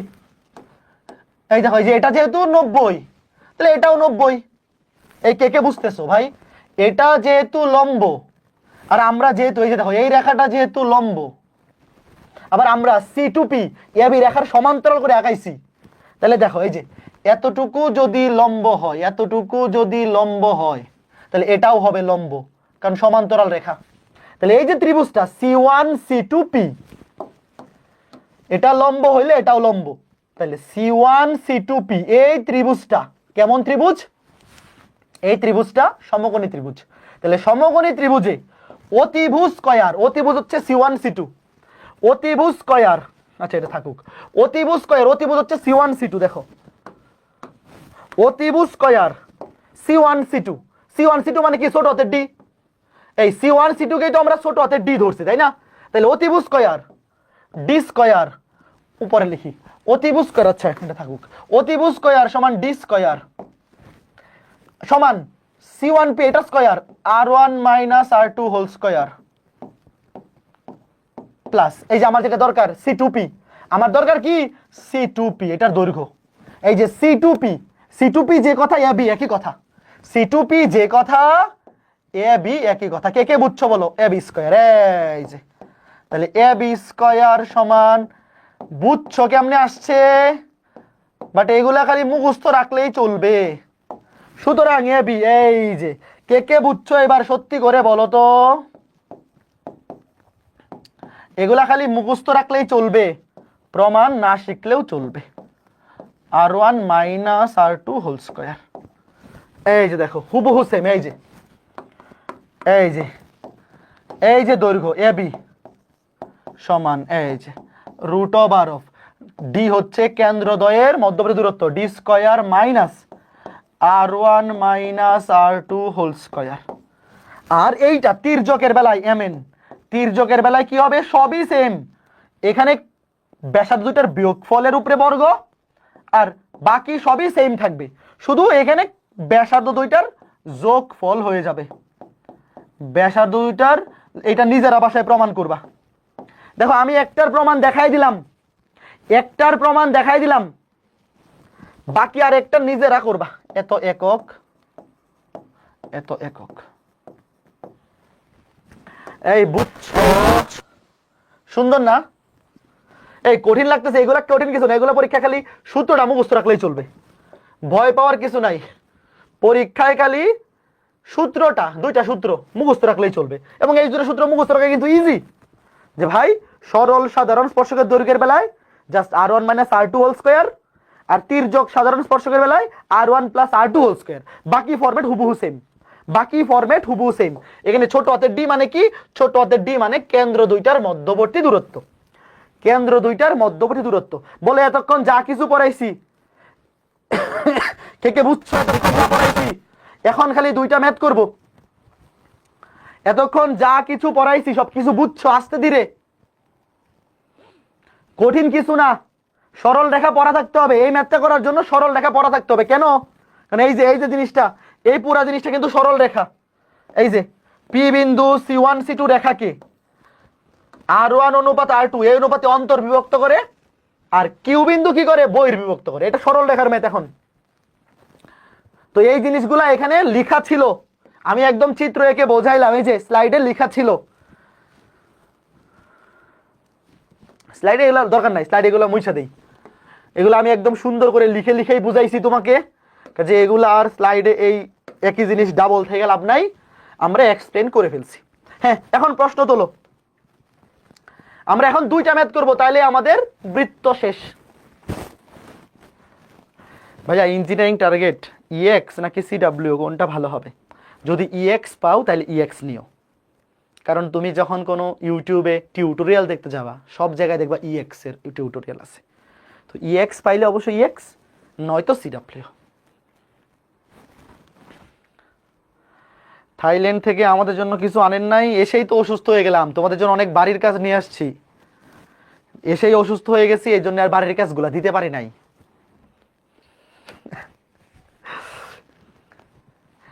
বাস্তব সংখ্যার বাকি একটা ক্লাস কবে নেবেন? এই যে এই মঙ্গলবারে, রুটিনে তো দিয়ে দিছি, ওটা তো আমি ছুটির থাইল্যান্ড থেকে এসেই নিয়ে নিতাম, অসুস্থ হয়ে গিয়ে তো দেরি হয়ে গেছে, রুটিনে তো দিয়ে দিছি। আপনি এত জোশ কেন? হ্যাঁ আমি আসলেই অনেক জোশ, কি করব বলো। প্রশ্ন তোলা হইলে বলো, প্রশ্ন তোলা হইছে কিনা বলো। প্রথম কথা হচ্ছে চিত্র বুঝতে হবে, ওয়েট, এই যে কন্ডিশনগুলো দেখাইছি, চিত্র কেমন, একটার ভিতরে নাকি বাইরে, ওগুলা তুমি তো চিত্র আঁকবা না, মানে তুমি তো আর একদম একুরেটলি এঁকে দেখবা না, তুমি কন্ডিশন চেক করবো। বলো তো এটা কোন কন্ডিশনের মধ্যে পড়ছে? এই যে একটা বৃত্ত, এই যে আর একটা বৃত্ত, আমরা যে অতগুলা কন্ডিশন বললাম, তোমাকে বলছে এই দুইটা বৃত্ত দ্বয়ের সাধারণ স্পর্শকের সমীকরণ ও দৈর্ঘ্য নির্ণয় করো। সাধারণ স্পর্শকের সমীকরণ চাইছে, দৈর্ঘ্য চাইছে। তুমি চেক করবা কিভাবে, এটা কোন ফরম্যাট, কিভাবে চেক করবা? এই যে C1 C2 বাইর করবা, তুমি বাইর করবা কেন্দ্রদ্বয়ের মধ্যবর্তী দূরত্ব বাইর করবা আগে, এবং ব্যাসার্ধ দুইটার যোগফল বাইর করবা, বিয়োগফল বাইর করবা। চেক করে দেখবা যে এখানে আমি যতগুলো কন্ডিশন পড়াইছি কোন কন্ডিশনের সাথে মিলতেছে, কোন কন্ডিশনের সাথে মিলতেছে। 5টা কন্ডিশন পড়ছি, এই 5টা কন্ডিশনের মধ্যে কোনটার সাথে মিলে সেটা চেক করতে হবে। তো আগে আমাকে বলো, প্রথম বৃত্তের কেন্দ্র C1, প্রথম বৃত্তের কেন্দ্র C1, এটা 0,0, ব্যাসার্ধ R1, ব্যাসার্ধ R1 ধরলাম, 9 মানে কি 3 square, x square plus y square equals two 3 square, ব্যাসার্ধ 3 একক। তারপর এই বৃত্তের কেন্দ্র এখানে লিখি C2, x এর সহগকে -2 দিয়ে ভাগ করলে কত, +8, আর +2 কে -2 দিয়ে ভাগ করলে -1, R2 রুট ওভার অফ, মনে মনে করে ফেলো, রুট ওভার অফ 64 -1 স্কয়ার করলে +1 -49, তাহলে 15 থেকে 49 গেলে কত, 65 থেকে 49 গেলে 16, 16 কে আবার গুণ করলে 4। এখন কন্ডিশন চেক করো, কন্ডিশন চেক করে কি আসে বলো, একবার C1 C2 বের করো। C1 C2 কেন্দ্রদ্বয়ের মধ্যবর্তী দূরত্ব রুট ওভার অফ 8 থেকে 0 গেলে 8 স্কয়ার মানে 64, আগে কেন্দ্রদ্বয়ের মধ্যবর্তী দূরত্ব বের করো, প্লাস -1 থেকে 0 বিয়োগ করলে -1, -1 কে স্কয়ার করলে +1, root over of 65, root over of 65 মানে কি 8 point something, root over of 65, root over of 65 মানে 8 এর চাইতে একটু বড়। আর কেন্দ্র দুইটার ব্যাসার্ধ দুইটার যোগফল R1 প্লাস R2, দেখো ভাই এটা কিন্তু যোগফলে চাইতেও বেশি, বিয়োগফলের আলাপ তো পরে, যোগফল দেখো 4 আর 3 এর 7। কাজে তোমরা কি আমার সাথে একমত যেখানে কন্ডিশন হচ্ছে এইটা 8 এর চাইতে বড় আর ব্যাসার্ধ দুইটার যোগফল হচ্ছে মাত্র 7, সুতরাং এখানে কন্ডিশন হচ্ছে C1 C2 greater than R1 plus R2, এই যে একবারে লাস্টের কন্ডিশনটা মাত্র যেটা নিয়ে এত বকবক করলাম। বলো আগে এটা কে কে বুঝছো, আগে কন্ডিশন বুঝতে পারতে হবে, এখন চিত্র আঁকাইতে হবে। আগে কন্ডিশন বুঝতে হবে, এখন চিত্র আঁকাইতে হবে। তাহলে এখানে সাধারণ স্পর্শক কয়টা পাওয়া যাবে বলো ভাই, এটা কন্ডিশন কোনটার সাথে মিলছে, এই যে এটা কন্ডিশন এটার সাথে মিলছে, এখন চিত্র আঁকাইতে হবে। এখন তো আমাদের বুদ্ধি বাইরে গেছে, আমরা চিত্র আঁকানোর সময় একটা বৃত্ত বড় করে আঁকাবো আর একটা তুলনামূলক ছোট আঁকাবো, যাতে চিত্রটা সুন্দর মতো আটানো যায়। চলো আমরা চমৎকার করে চিত্র এঁকে ফেলি। এই যে একটা বৃত্ত, এই যে আরেকটা বৃত্ত, চলো এই যে একটা স্পর্শক, এই আরো ছোট করে আঁকাই, ওয়েট আরো কাছে আঁকাই, হ্যাঁ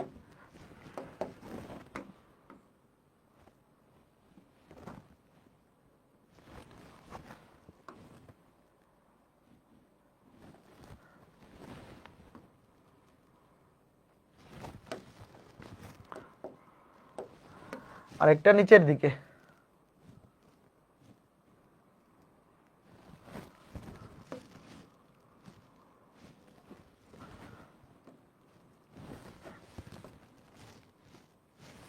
ওকে ফাইন, এই দুইটার কাজ শেষ, এই দুইটার কাজ শেষ।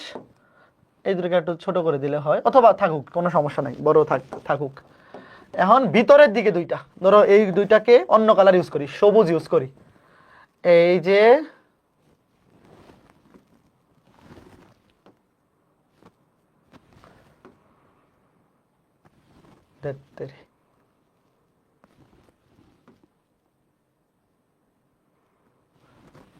কি রে ভাই, কি শুরু করছস? হ্যাঁ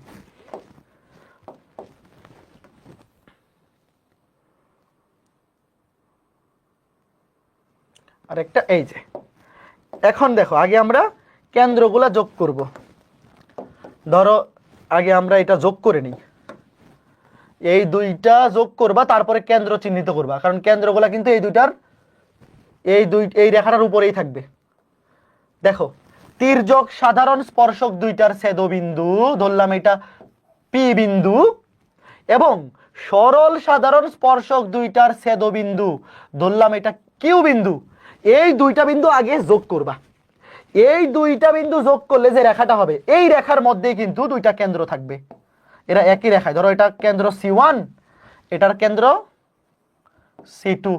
সরল রেখা পড়া নাই এমন কেউ থাকলে কিন্তু আজকে ক্লাসে বিপদে পড়বা।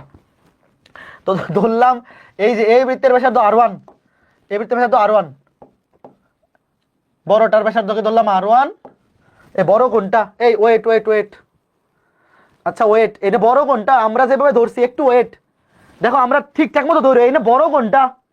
চিত্র আঁকানোর পরে ভ্যালু বসানোর সময় ঠিকঠাক বসাইতে হবে ভাই। এখানে কিন্তু বড় R2, তুমি যদি চিত্র ঠিক মতো লেখো তাহলে এটা কিন্তু C1 হবে না, এটা কিন্তু C2। দেখছো ঘটনা? এইটা R2। আমাদের চিত্র অনুযায়ী বড়টাকে আমরা C2 R2 নিতে হবে, কারণ এখানে দেখো এই যে এই বৃত্তের ব্যাসার্ধ বড়, তাহলে এটা C2 R2 আর এটা C1। দেখছো ঘটনা? এটা নিতে হবে C1 এবং এইটার ব্যাসার্ধকে ধরো R1। R1 না লিখে ডিরেক্ট ভ্যালু বসাই দাও। ওয়েট, এই শোনো, এখানে শুধু শুধু শুধু শুধু এই C1 C2 বসানোর দরকার কি? মান বসায় দাও। ওয়েট, এটা C2 8,-1, এই যে এটা 8,-1, ওয়েট, আর এটার ব্যাসার্ধ কত? 4 একক। এটার কেন্দ্র 0,0 আর ব্যাসার্ধ 3 একক, ব্যাসার্ধ 3 একক। Okay fine. এখন আমাকে বলো শুরুতে কি চাইছে? শুরুতে তোমাকে চাইছে দুইটা জিনিস, বৃত্তদ্বয়ের সাধারণ স্পর্শকের সমীকরণ। এই 4টা সাধারণ স্পর্শক, 4টা সাধারণ স্পর্শকের সমীকরণ বের করতে হবে এবং দৈর্ঘ্য বের করতে হবে। আগে দৈর্ঘ্য বের করি। দৈর্ঘ্য বের করা তো ইজি। ধরো সরল সাধারণ স্পর্শকের দৈর্ঘ্য AB, যে কোনো একটা দেখাইলেই হবে। ধরো এটা A, এটা B। আর তির্যক সাধারণ স্পর্শকের দৈর্ঘ্য, ধরো এটা M, এটা N। শুরুতে আগে D বের করো। D মানে কি? আগে বের করো D। আগে আমরা দৈর্ঘ্য বের করবো। দৈর্ঘ্য বের করা তো ইজি, ডিরেক্ট সূত্র আছে। এখন আগে আমাকে বলো কেন্দ্রদ্বয়ের মধ্যবর্তী দূরত্ব D মানে কি? D মানে C1 C2। C1 C2 মানে কি? কেন্দ্রদ্বয়ের মধ্যবর্তী দূরত্ব, ডিরেক্ট বসায় দাও। রুট ওভার অফ এই যে দুইটা বিন্দু C1 থেকে C2, এই দুইটা কেন্দ্রের মধ্যবর্তী দূরত্ব হচ্ছে ছোট হাতের D। রুট ওভার অফ এই দেখো C1 C2 তো বাইর করাই আছে, দাঁড়াও এখানে ডিরেক্ট লিখে ফেলি। D মানে হচ্ছে C1 C2। তাহলে C1 C2 এর মান কত? C1 C2 এর মান হচ্ছে রুট ওভার অফ 65। এটা তো শুরুতে বের করা আছে।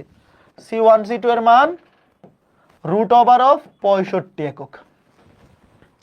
এখন বসায় দাও, লিখো সরল সাধারণ স্পর্শকের দৈর্ঘ্য, সরল সাধারণ স্পর্শকের দৈর্ঘ্য, সরল সাধারণ স্পর্শকের দৈর্ঘ্য AB সমান root over of D square minus R1 minus R2 whole square, বড়টা থেকে ছোটা বিয়োগ। তাহলে একবারে বসায় দাও root over of D square, এটাকে স্কয়ার করলে 65 মাইনাস বড়টা থেকে ছোটা বিয়োগফল। দেখো বড়টা এনে বড় কোনটা? ওয়েট, এই দেখো আবার ঝামেলা হয়েছে। বড় থেকে ছোট বিয়োগ হবে, এনে বড় কোনটা? R2 বড় R1 ছোট, R2 বড় R1 ছোট, তাহলে বড়টা থেকে ছোটা বিয়োগ R2 minus R1 whole square. তাইলে D square root over of 65 কে স্কয়ার করলে 65 মাইনাস সাইড থেকে 3 বিয়োগ করলে 1, 1 কে স্কয়ার করলে 1, মানে root over of 64। Root over of 64 মানে কত? 8। একবার লিখে ফেলি, সমান 8 একক। কে কে বুঝছো? একবারে বসাই দিছি। D কে স্কয়ার করলে 65 আর বড়টা থেকে ছোটটা বিয়োগ, ব্যাসার্ধ দুইটা, বড়টা থেকে ছোটটা বিয়োগ করলে 4 থেকে 3 গেলে 1 থাকে, 1 কে স্কয়ার করলে 1, তাহলে 65 থেকে 1 গেলে 64, 64 কে বর্গমূল করলে কত? 8। এরপরে তির্যক সাধারণ স্পর্শকের দৈর্ঘ্য MN সমান কি হবে? Root over of D square minus, সবই সেম থাকবে, শুধু ব্যাসার্ধ দুইটার বিয়োগফলের জায়গায় যোগফল হয়ে যাবে এখন। আর যোগফলের জায়গায় তুমি R2 প্লাস R1 দেও, R1 প্লাস R2 কথা তো একই। যোগের সময় তুমি R1 প্লাস R2 যে কথা, R2 প্লাস R1 তো একই কথা। তাহলে এখানে যোগ করো, 4 আর 3 যোগ করলে 7, তাইলে এনে হবে রুট ওভার অফ 65 মাইনাস 7 সাথে 49, 65 থেকে 49 গেলে 16, 16 কে বর্গমূল করলে 4 একক। দেখো এখানে সরল সাধারণ স্পর্শকের দৈর্ঘ্য আসছে তির্যক সাধারণ স্পর্শকের দ্বিগুণ। এটা সবার ক্লিয়ার? বলো এটা এতটুকু সবার ক্লিয়ার কিনা? আমরা দৈর্ঘ্য বের করছি, এখন কি বের করবো? এখন সমীকরণ বের করব। এতক্ষণ আমরা কি বের করলাম? আমাদেরকে বলা হয়েছে সরল সাধারণ স্পর্শক, এখানে কিন্তু আলাদা করে কোনো কিছু উল্লেখ করা নাই। তোমাকে বলছে বৃত্তদ্বয়ের সাধারণ স্পর্শকের সমীকরণ ও দৈর্ঘ্য নির্ণয় করো। তাহলে এখানে সাধারণ স্পর্শক আছে 4টা, 2টা হচ্ছে সরল সাধারণ স্পর্শক আর 2টা হচ্ছে তির্যক সাধারণ স্পর্শক, মোট 4টা। তো দৈর্ঘ্য বের করার সময় দৈর্ঘ্য আসলে 4টা হবে না, দৈর্ঘ্য হবে 2টা, কারণ সরল সাধারণ স্পর্শকের দৈর্ঘ্য এবং তির্যক সাধারণ স্পর্শকের দৈর্ঘ্য 2টা সেম হবে। সরল সাধারণ স্পর্শক 2টার দৈর্ঘ্য সেম হবে আর তির্যক সাধারণ স্পর্শকের 2টার দৈর্ঘ্য সেম হবে। তাহলে 2টা স্পর্শকের দৈর্ঘ্য হচ্ছে 8 8 আর 2টা 4 4। এখন আমরা সমীকরণ বের করব, এটা ডিরেক্ট সূত্র বসাইছি। সরল সাধারণ স্পর্শকের দৈর্ঘ্যের বেলায় এখানে ব্যাসার্ধ 2টার বিয়োগফল, অবশ্যই বড়টা থেকে ছোটটা বিয়োগ করব। আর তির্যক সাধারণ স্পর্শকের বেলায় ব্যাসার্ধ 2টার যোগফল। তাহলে এখানে যেহেতু কম জিনিস বিয়োগ করতেছি এটা হবে বড়, আর এখানে বেশি জিনিস বিয়োগ করে দিচ্ছি, বেশি জিনিস বিয়োগ করে দিলে ভ্যালুটা কমে যায়। দেখতেই পাচ্ছ এটা 4 হয়ে গেছে। তাহলে এখানে দেখতেই পাচ্ছ R1 হচ্ছে 3, R2 হচ্ছে 4 আর C1 C2 কেন্দ্রদ্বয়ের মধ্যবর্তী দূরত্ব এটা হচ্ছে ছোট হাতের d রুট ওভার 65। ঠিক আছে, এখন চলো এখন কি করব? এখন হচ্ছে সমীকরণ বের করব। আমি এগুলা মুছে দিলাম। এখন আমাকে বলো সরল সাধারণ স্পর্শক 2টার দৈর্ঘ্য সমান, আবার তির্যক সাধারণ স্পর্শক 2টার দৈর্ঘ্য সমান। আচ্ছা সমীকরণ কি সেম হবে? বলো। মনে করো যে এই যে সরল সাধারণ স্পর্শক 2টা, এটা একটা সমীকরণ, এটা আরেকটা রেখা। এই 2টা রেখার এদের দৈর্ঘ্য যেরকম সেম হইছে, সমীকরণ কি সেম হবে? উত্তর হচ্ছে না, সমীকরণ জীবনেও সেম হবে না। 2টা ভিন্ন ভিন্ন রেখা, এই যে 2টা সরল সাধারণ স্পর্শক, 2টা ভিন্ন ভিন্ন রেখা এরা, তাহলে অবশ্যই এদের সমীকরণও ভিন্ন ভিন্ন হবে। তো খেয়াল করে দেখো, সরল সাধারণ স্পর্শক 2টা কিউ বিন্দু দিয়ে যায় এবং তির্যক সাধারণ স্পর্শক 2টা পি বিন্দু দিয়ে যায়। তো যখন আমরা সমীকরণ বের করব, দেখো আমাদের দৈর্ঘ্য বের করা শেষ, এখন আমরা সমীকরণ বের করব। তো সমীকরণ বের করার শুরুতেই আমরা দেখতেই পাচ্ছি তির্যক সাধারণ স্পর্শকগুলা পি বিন্দু দিয়ে যায় এবং সরল সাধারণ স্পর্শকগুলা কিউ বিন্দু দিয়ে যায়। আমার প্রথম কাজ হচ্ছে পি বিন্দু এবং কিউ বিন্দুর স্থানাঙ্ক বের করা। পি বিন্দু এবং কিউ বিন্দুর স্থানাঙ্ক বের করা। সরল রেখার কনসেপ্ট। কোন কনসেপ্ট? এই যে দেখো, ওয়েট, মনে আছে তোমাদের? এই যে দেখো, পি বিন্দুটি কেন্দ্রদ্বয়ের মধ্যবর্তী সংযোজক সরল রেখাকে ব্যাসার্ধ 2টার অনুপাতে অন্তর্বিভক্ত করে। দেখো C1 C2, যখন তুমি C1 C2 লিখবা, C1 এর সাথে R1 যাবে, এই যে C1 এর সাথে R1 আর C2 এর সাথে R2, বুঝতেছো? তাইলে আমাদের এখানে কি হবে লিখি, আমি লিখতেছি, দেখো সরল রেখার কনসেপ্ট আমি লিখতেছি, ওয়েট। পি বিন্দুটি, ওয়েট, পি বিন্দুর স্থানাঙ্ক বের করব। পি বিন্দুটি তুমি যদি এই দুটো লিখো, মনে করো যে এটা C2, এটা C1, তুমি চাইলে C1 C2 লিখতে পারো অথবা C2 C1 একটা লিখলেই হলো। ধরো তুমি এই যে এইভাবে লিখলা C2 C1 রেখাকে, তাহলে তুমি C2, আমাদের চিত্র অনুযায়ী এটা C2 এটা C1, তুমি C2 আগে লিখছো, তাহলে C2 এর যে ব্যাসার্ধ এটা আগে থাকবে। এই দেখো 4:3, বুঝতেছো? অনুপাত কিন্তু ঠিক রাখবা, এই অনুপাতে অন্তর্বিভক্ত করে। এখন পি বিন্দুর স্থানাঙ্ক বলো, এই অনুপাতে অন্তর্বিভক্ত করে। সরল রেখার কনসেপ্ট 3.2। সুতরাং পি বিন্দুর স্থানাঙ্ক কি হবে বলো? আমি আবার বলতেছি, দেখো কেউ যদি লেখে পি বিন্দুটি C2 C1 রেখাকে, এই যে C2 C1, তাহলে কি হবে? C2 আগে লিখছো, তাহলে আগে যাবে 4:, C2 এর ব্যাসার্ধ, তারপরে 3। আর কেউ যদি এভাবে লিখে যে C1 C2, আমার এই চিত্র অনুযায়ী, জিনিসটা কি সবাই বুঝছো কিনা আমাকে বলো? দুইভাবেই করা যাবে। কেউ যদি লিখে পি বিন্দুটি C1 C2 রেখাকে, তাইলে C1 যদি আগে লিখো তাহলে আগে নিতে হবে 3 অনুপাত, তারপরে 4 অনুপাত। আইডিয়াটা ক্লিয়ার হয়েছে? C1 C2 লিখলে হবে 3 অনুপাত 4, আর C2 C1 লিখলে 4 অনুপাত 3। এখন বলো পি বিন্দুর স্থানাঙ্ক কি হয়? সুতরাং পি বিন্দুর স্থানাঙ্ক সরল রেখার কনসেপ্ট, বলো কি আসে? নিচে 4 আর 3 যোগ, যেহেতু অন্তর্বিভক্ত 4 আর 3 যোগ, উপরে M1 খেয়াল করে দেখো, এই যে C2 C1 নিছি, তাহলে 4 অনুপাত 3 M1 x2 সাইড ইন্টু 0, এই সাইড ইন্টু 0 মানে 0, আমি একদম লিখে বোঝাই দিই। এই যে 4 ইন্টু 0, 4 ইন্টু 4 এর সাথে 0 গুণ, তাহলে 0 প্লাস 3 এর সাথে 8, 3 8 24, আর এই কোটির বেলায় 4 এর সাথে 0, কোটি তো 0, 3 এর সাথে -1, প্লাসে মাইনাসে -3। এই বুঝছো কে বলো? 3 এর সাথে -1, তাহলে বিন্দুর স্থানাঙ্ক কি হবে? বিন্দুর বেলায় 3টা দাগ দেওয়া হয়, 24/7 কমা -3/7, 24/7 -3/7, এটা বাইর করলাম পি বিন্দুর স্থানাঙ্ক। পি বিন্দুর স্থানাঙ্ক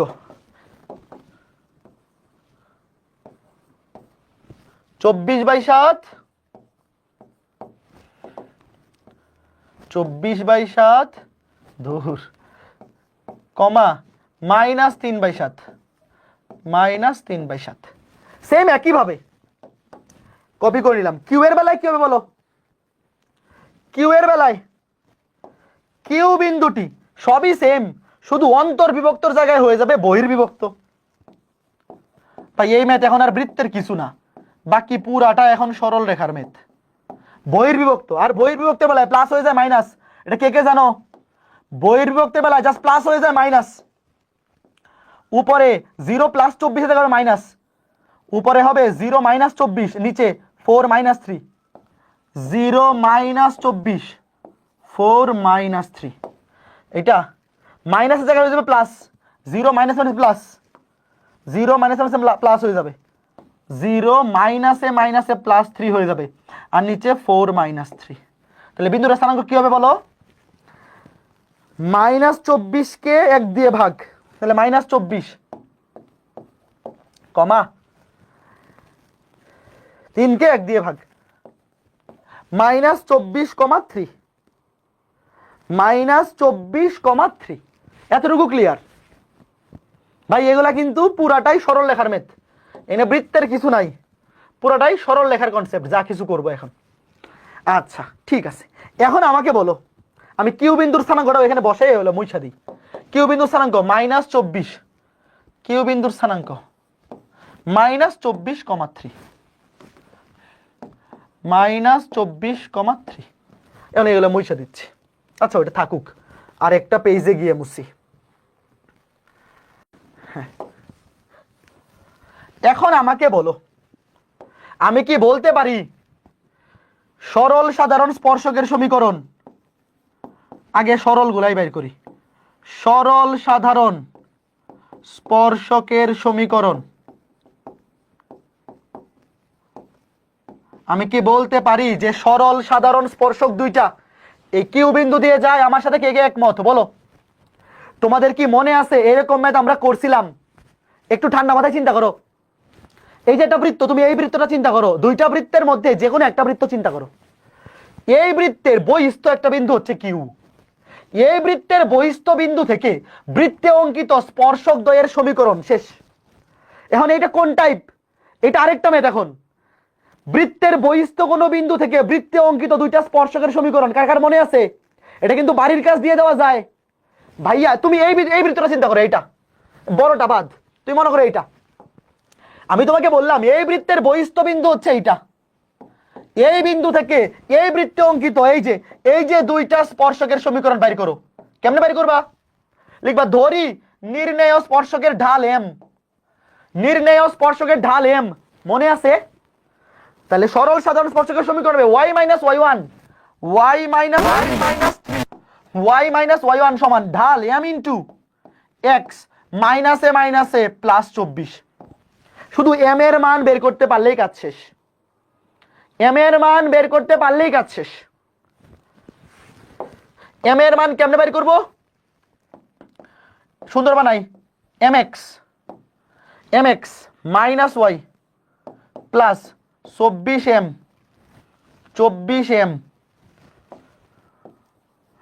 ধর -3 এই পাশে এসে হবে +3 ইকুয়ালস টু 0। এখান থেকে এম এর মান বের করতে হবে। দেখো এই যে এক পাশে করলাম এম এক্স প্লাস ওয়াই, ওই পাশে মাইনাস ওয়াই প্লাস 24m -3 +3 হয়ে যাবে। তো এই যে দেখো, এই যে নির্ণেয় সমীকরণটা, এম এর মান বের করতে হবে। এম এর মান কেমনে বের করব? এই যে এই বৃত্তটা চিন্তা করো, তুমি যে কোনো একটা বৃত্ত চিন্তা করলেই হবে। এই বৃত্তের জন্যও এই দুইটা স্পর্শক, এই বৃত্তের জন্যও তো স্পর্শক, বাট এটার কেন্দ্রটা ইজি 0,0, এটা বসানো ইজি। তাহলে দেখো এখন কি করব? এম এর মান বের করব কেমনে? কেন্দ্র থেকে এই স্পর্শকের লম্ব দূরত্ব কার সমান? ব্যাসার্ধের সমান। এই যে ব্যাসার্ধ 3, এই মনে আছে এই ম্যাথগুলো কিন্তু আমরা করছি। বৃত্তের বহিস্থ কোনো বিন্দু থেকে বৃত্তে অঙ্কিত স্পর্শকের সমীকরণ, আগে আমরা ঢাল ধরি এম, তারপর এম এর মান বের করতে হয় কেমনে? এই যে কেন্দ্র থেকে লিখবা প্রশ্ন মতে, আমি এখানেই লিখে দিচ্ছি, প্রশ্ন মতে কেন্দ্র থেকে, এই যে এই বৃত্তের কেন্দ্র থেকে এই রেখার লম্ব দূরত্ব কার সমান? ব্যাসার্ধের সমান। ব্যাসার্ধের সমান। এই যে লম্ব দূরত্ব, এক্স এর জায়গায় 0 বসবে, ওয়াই এর জায়গায় 0। এই বিন্দুটা দেখো 0,0, এটাও 0 এটাও 0 থাকবে, শুধু 24m +3 নিচে √ওভার এক্স এর সহগ square m square plus y এর সহগ -1 কে স্কয়ার করলে +1। এটা সলভ করলে এখান থেকে m এর দুইটা মান আসবে। বলো এটা সলভ করলে এখান থেকে m এর কি মান আসে? ভাই দুইটা মানের জন্য দুইটা সমীকরণ পাবা। দেখো বৃত্তের বহিস্থ কোনো বিন্দু থেকে বৃত্তে দুইটা স্পর্শক আঁকা যায়, উপরের দিকে একটা নিচের দিকে একটা। এটা সলভ করে বলো m এর মান কি কি আসে? এইটা সলভ করলে, আমি উত্তর করে লিখে দিচ্ছি, এটা সলভ করলে m এর দুইটা মান আসবে। একটা আসবে 0, একটা আসবে 0, আর এটা আসবে -16/63। আসছে কিনা বলো? একটা আসবে 0 আর একটা আসবে -16/63। এটা সলভ করো, উভয় পক্ষকে বর্গ করে দাও, বর্গ করে সলভ করে একটা আসবে 0, একটা আসবে -16/63, দুইটা মান আসবে কিন্তু। সুতরাং সরল সাধারণ স্পর্শকদের সমীকরণ কি হবে? একবার m এর জায়গায় 0 বসাও। সুতরাং সরল সাধারণ স্পর্শকের সমীকরণ দেখো, একবার m এর জায়গায় 0 বসাও, তাহলে একটা হবে y -3 = 0, m এর জায়গায় 0 বসালে পুরোটা 0। আরেকটা হবে y -3, m এর জায়গায় বসাও -16/63, -16/63 ইন্টু x + 24। এই যে দুইটা সরল সাধারণ স্পর্শক দুইটার সমীকরণ পেয়ে গেলাম। সরল সাধারণ স্পর্শক দ্বয়ের সমীকরণ পেয়ে গেলাম। সেম একইভাবে বাকিটা SW, তির্যক সাধারণ স্পর্শক, একইভাবে তির্যক সাধারণ স্পর্শকের সমীকরণ। তির্যক সাধারণ স্পর্শক কোন বিন্দু দিয়ে যায়? পি বিন্দু দিয়ে যায়। তির্যক সাধারণ স্পর্শক দুইটা পি বিন্দু দিয়ে যায়। তাইলে ধরলাম ঢাল এম, ধরলাম ঢাল ছোট হাতের এম। এবার সেম ধরো, সমস্যা নাই। তাহলে y -y1, y মাইনাস এ মাইনাস, এই যে পি বিন্দুর ভুজ 24/7 কোটি -3/7 3/7 সমান m into x minus x1 -24/7। Same একই প্রসিডিউর। এটাকে সুন্দর ফরম্যাট বানাও, সুন্দর ফরম্যাট বানাও। কেমনে সুন্দর ফরম্যাট বানাও? আগে 7 দিয়ে গুণ করে দাও, 7 দিয়ে গুণ করে দাও 7y, 7 দিয়ে গুণ করে দাও, 7 দিয়ে গুণ করে দিলে 7y +3, 7 দিয়ে গুণ করে দিচ্ছি যেহেতু 7 দিয়ে ভাগ আছে, +3 এটা হবে 7mx, 7 দিয়ে ভাগ করলে এই 7 7 কাটা -24m। এখানে হবে আগে x 7mx মাইনাস এক্সটাকে আগে, তারপরে y -7y -24m +3 হয়ে যাবে -3 = 0। সেম একইভাবে কেন্দ্র থেকে এই যে এই রেখার লম্ব দূরত্ব কার সমান, সেম একইভাবে ভাইয়া এম এর মান বের করতে হবে। কার মান বের করতে হবে? এম এর মান। কেন্দ্র থেকে ধরো এই যে এটার কেন্দ্র, এই বৃত্তটাকে ইউজ করো, এটা ইজি, কারণ কেন্দ্র 0,0 সব 0 হয়ে যাবে বসাইলে। এটা দিয়ে করলে কিন্তু বড় হবে। তাইলে এখন এম এর মান বের করতে হবে কেমনে? প্রশ্ন মতে কেন্দ্র থেকে স্পর্শকের লম্ব দূরত্ব কার সমান? ব্যাসার্ধের সমান। ব্যাসার্ধ কত? 3। কেন্দ্র থেকে এই স্পর্শকের লম্ব দূরত্ব, x এর জায়গায় বসবে 0, y এর জায়গায় 0, x এর জায়গায় 0 বসালে এটা বাদ, এটাও বাদ থাকবে -24 -3 -24m -3। এটা মাইনাস কমন নিয়ে নাও, মডুলাস করলে তো মাইনাসগুলো প্লাসই হয়ে যাবে। তাহলে এটা 0, x এর জায়গায় 0 বসালে এটা বাদ, এটা বাদ থাকবে -24m -3, xy ভ্যানিশ হয়ে যাবে। তো মডুলাসের মধ্যে মাইনাস থাকলে তো প্লাসই হয়ে যায়, এটা মাইনাসগুলো কমন নিলে হয়ে যাবে 24m + 3। এটা মাইনাস কমন নিয়ে মডুলাস মাইনাস উঠায় দাও। নিচে √ওভার x এর সহগ স্কয়ার, x এর সহগ 7m, 7m কে স্কয়ার করলে 49m² প্লাস y এর সহগ স্কয়ার, y এর সহগ -7, -7 কে স্কয়ার করলে +49। এটা সলভ করো। এটা সলভ করলে m এর দুইটা মান আসবে। দুইটা মান আমি বলে দিচ্ছি, একটা মান হবে 4/3, একটা -12/5। একটা 4/3, একটা -12/5। শেষ ভাইয়া, এগুলা কিন্তু আমরা একাডেমিকে পড়ছি। সুতরাং তির্যক সাধারণ স্পর্শক দুইটার সমীকরণ y প্লাস, এগুলা কিন্তু কঠিন নয়, এগুলো আমরা পড়ে আসছি। একটা বৃত্তের বহিস্থ কোনো বিন্দু থেকে বৃত্তে অঙ্কিত স্পর্শক, আমরা এই বৃত্তটা চিন্তা করতেছি কারণ এটা কেন্দ্রটা বসানো ইজি, এটা দিয়ে করলেও হবে বাট বড় হবে। y প্লাস মান বসায় দাও, তাহলে y + 3/7 সমান m এর মান। একবার m এর মান বসাবা, 4/3 ইন্টু x মাইনাস 24/7। আরেকবার y + 3/7 সমান, আরেকবার ঢাল m এর মান বসাবা -12/5, -12/5 x - 24/7। শেষ। সবাই বলো বুঝছো কিনা? এটা কঠিন কিছু না। তো ভাইয়া এই টাইপের কোনো ম্যাথ এখনো পর্যন্ত ভর্তি পরীক্ষায় আসে নাই, বাট আমরা শিখে রাখলাম, কবে চলে আসে কিছু বলা যায় না।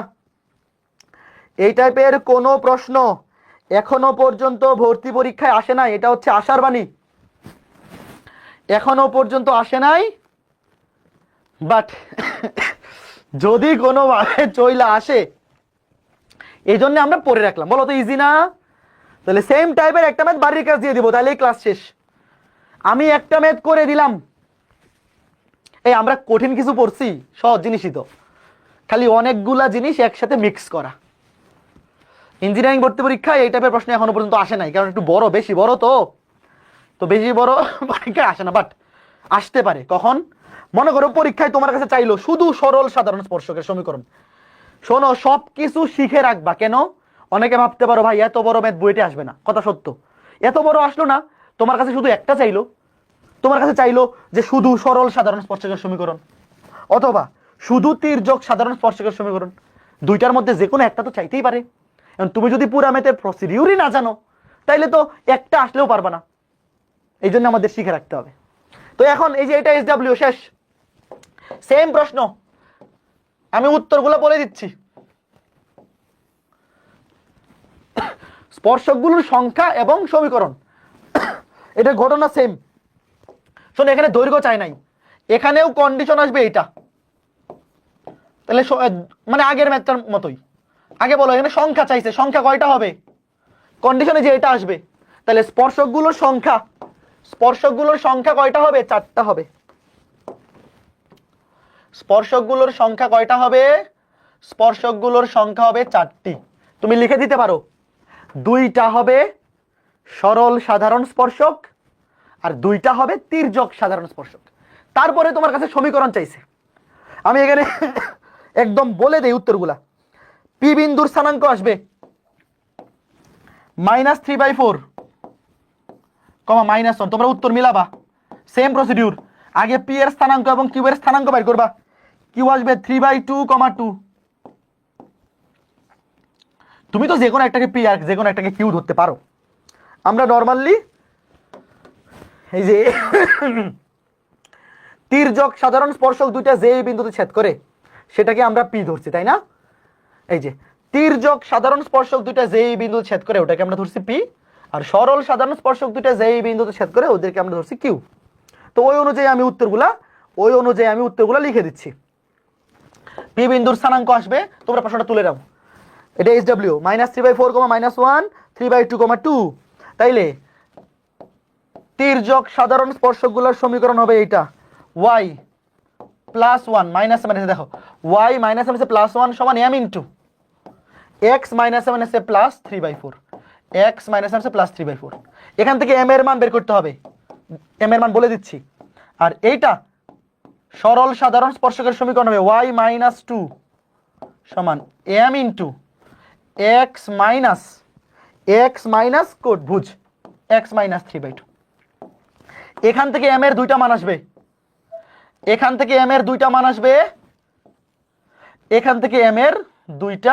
আমি মানগুলো বলে দিচ্ছি। এটার বেলায় মান আসবে 0, -24/7, 0, m এর মান আসবে 0, -24/7, 0, -24/7 SW করবা। আর এটার বেলায় মান আসবে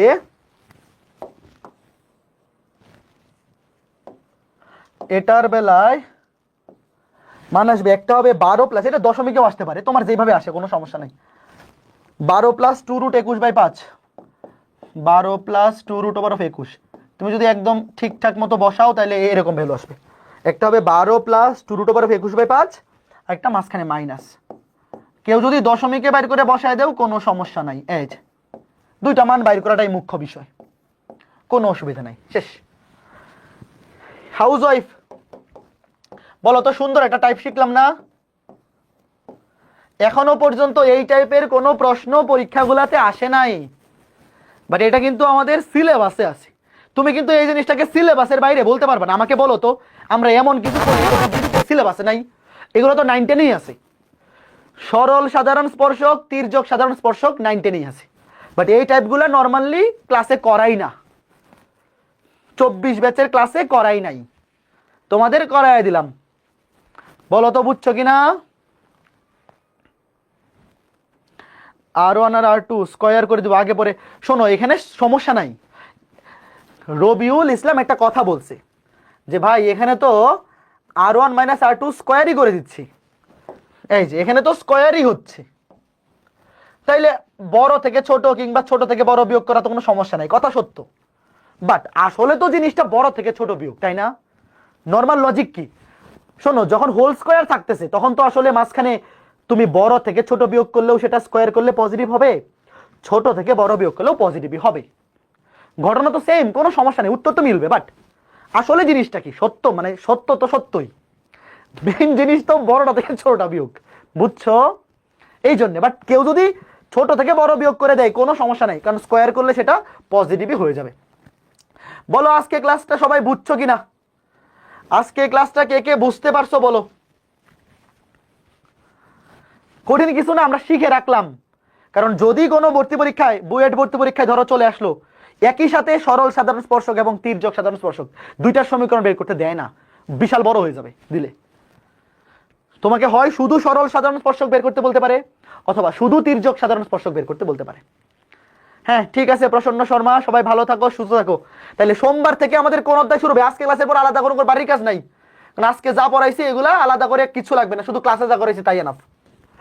আজকে ক্লাসের পর আলাদা করে কোনো বাড়ির কাজ করতে হবে না, শুধু ক্লাসে যা পড়াইছি তা বুঝতে পারলেই হবে। তো সোমবার থেকে সাইকেল একের লাস্ট চ্যাপ্টার, সাইকেল একে আমরা বড় বড় 3টা অধ্যায় কমপ্লিট করে ফেলছি, এখন শুধু বাকি আছে ষষ্ঠ অধ্যায়। ষষ্ঠ অধ্যায় ত্রিকোণমিতিক অনুপাত। এটা 9 10-এ তোমরা যেই ত্রিকোণমিতি পড়ছো, 9 10-এ যেই জিনিসগুলো পড়ছো সেম জিনিসগুলাই ষষ্ঠ অধ্যায় আছে। ষষ্ঠ অধ্যায়ের ত্রিকোণমিতি অত ইম্পর্টেন্ট না, কারণ ওই অধ্যায় থেকে সৃজনশীল আসে না। ত্রিকোণমিতি থেকে একটা সৃজনশীল আসবে, ওটা সপ্তম অধ্যায় থেকে আসবে।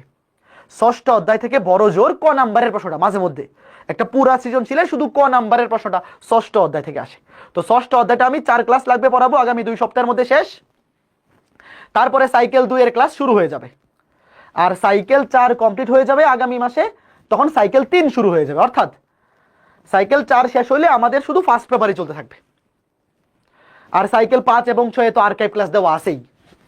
কাজে কেউ যদি আরো আগে শেষ করে ফেলতে চাও আর্কাইভ ক্লাস করে ফেলতে পারো। ঠিক আছে, রিভিশন দেওয়ার সময় কি পুরা বই রিভিশন দিব? না, শুধু ক্লাস লেকচার।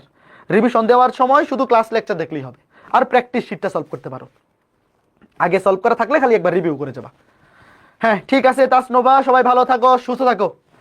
আজকে ক্লাসটা এ পর্যন্ত, আগামী ক্লাসে দেখা হবে। টাটা।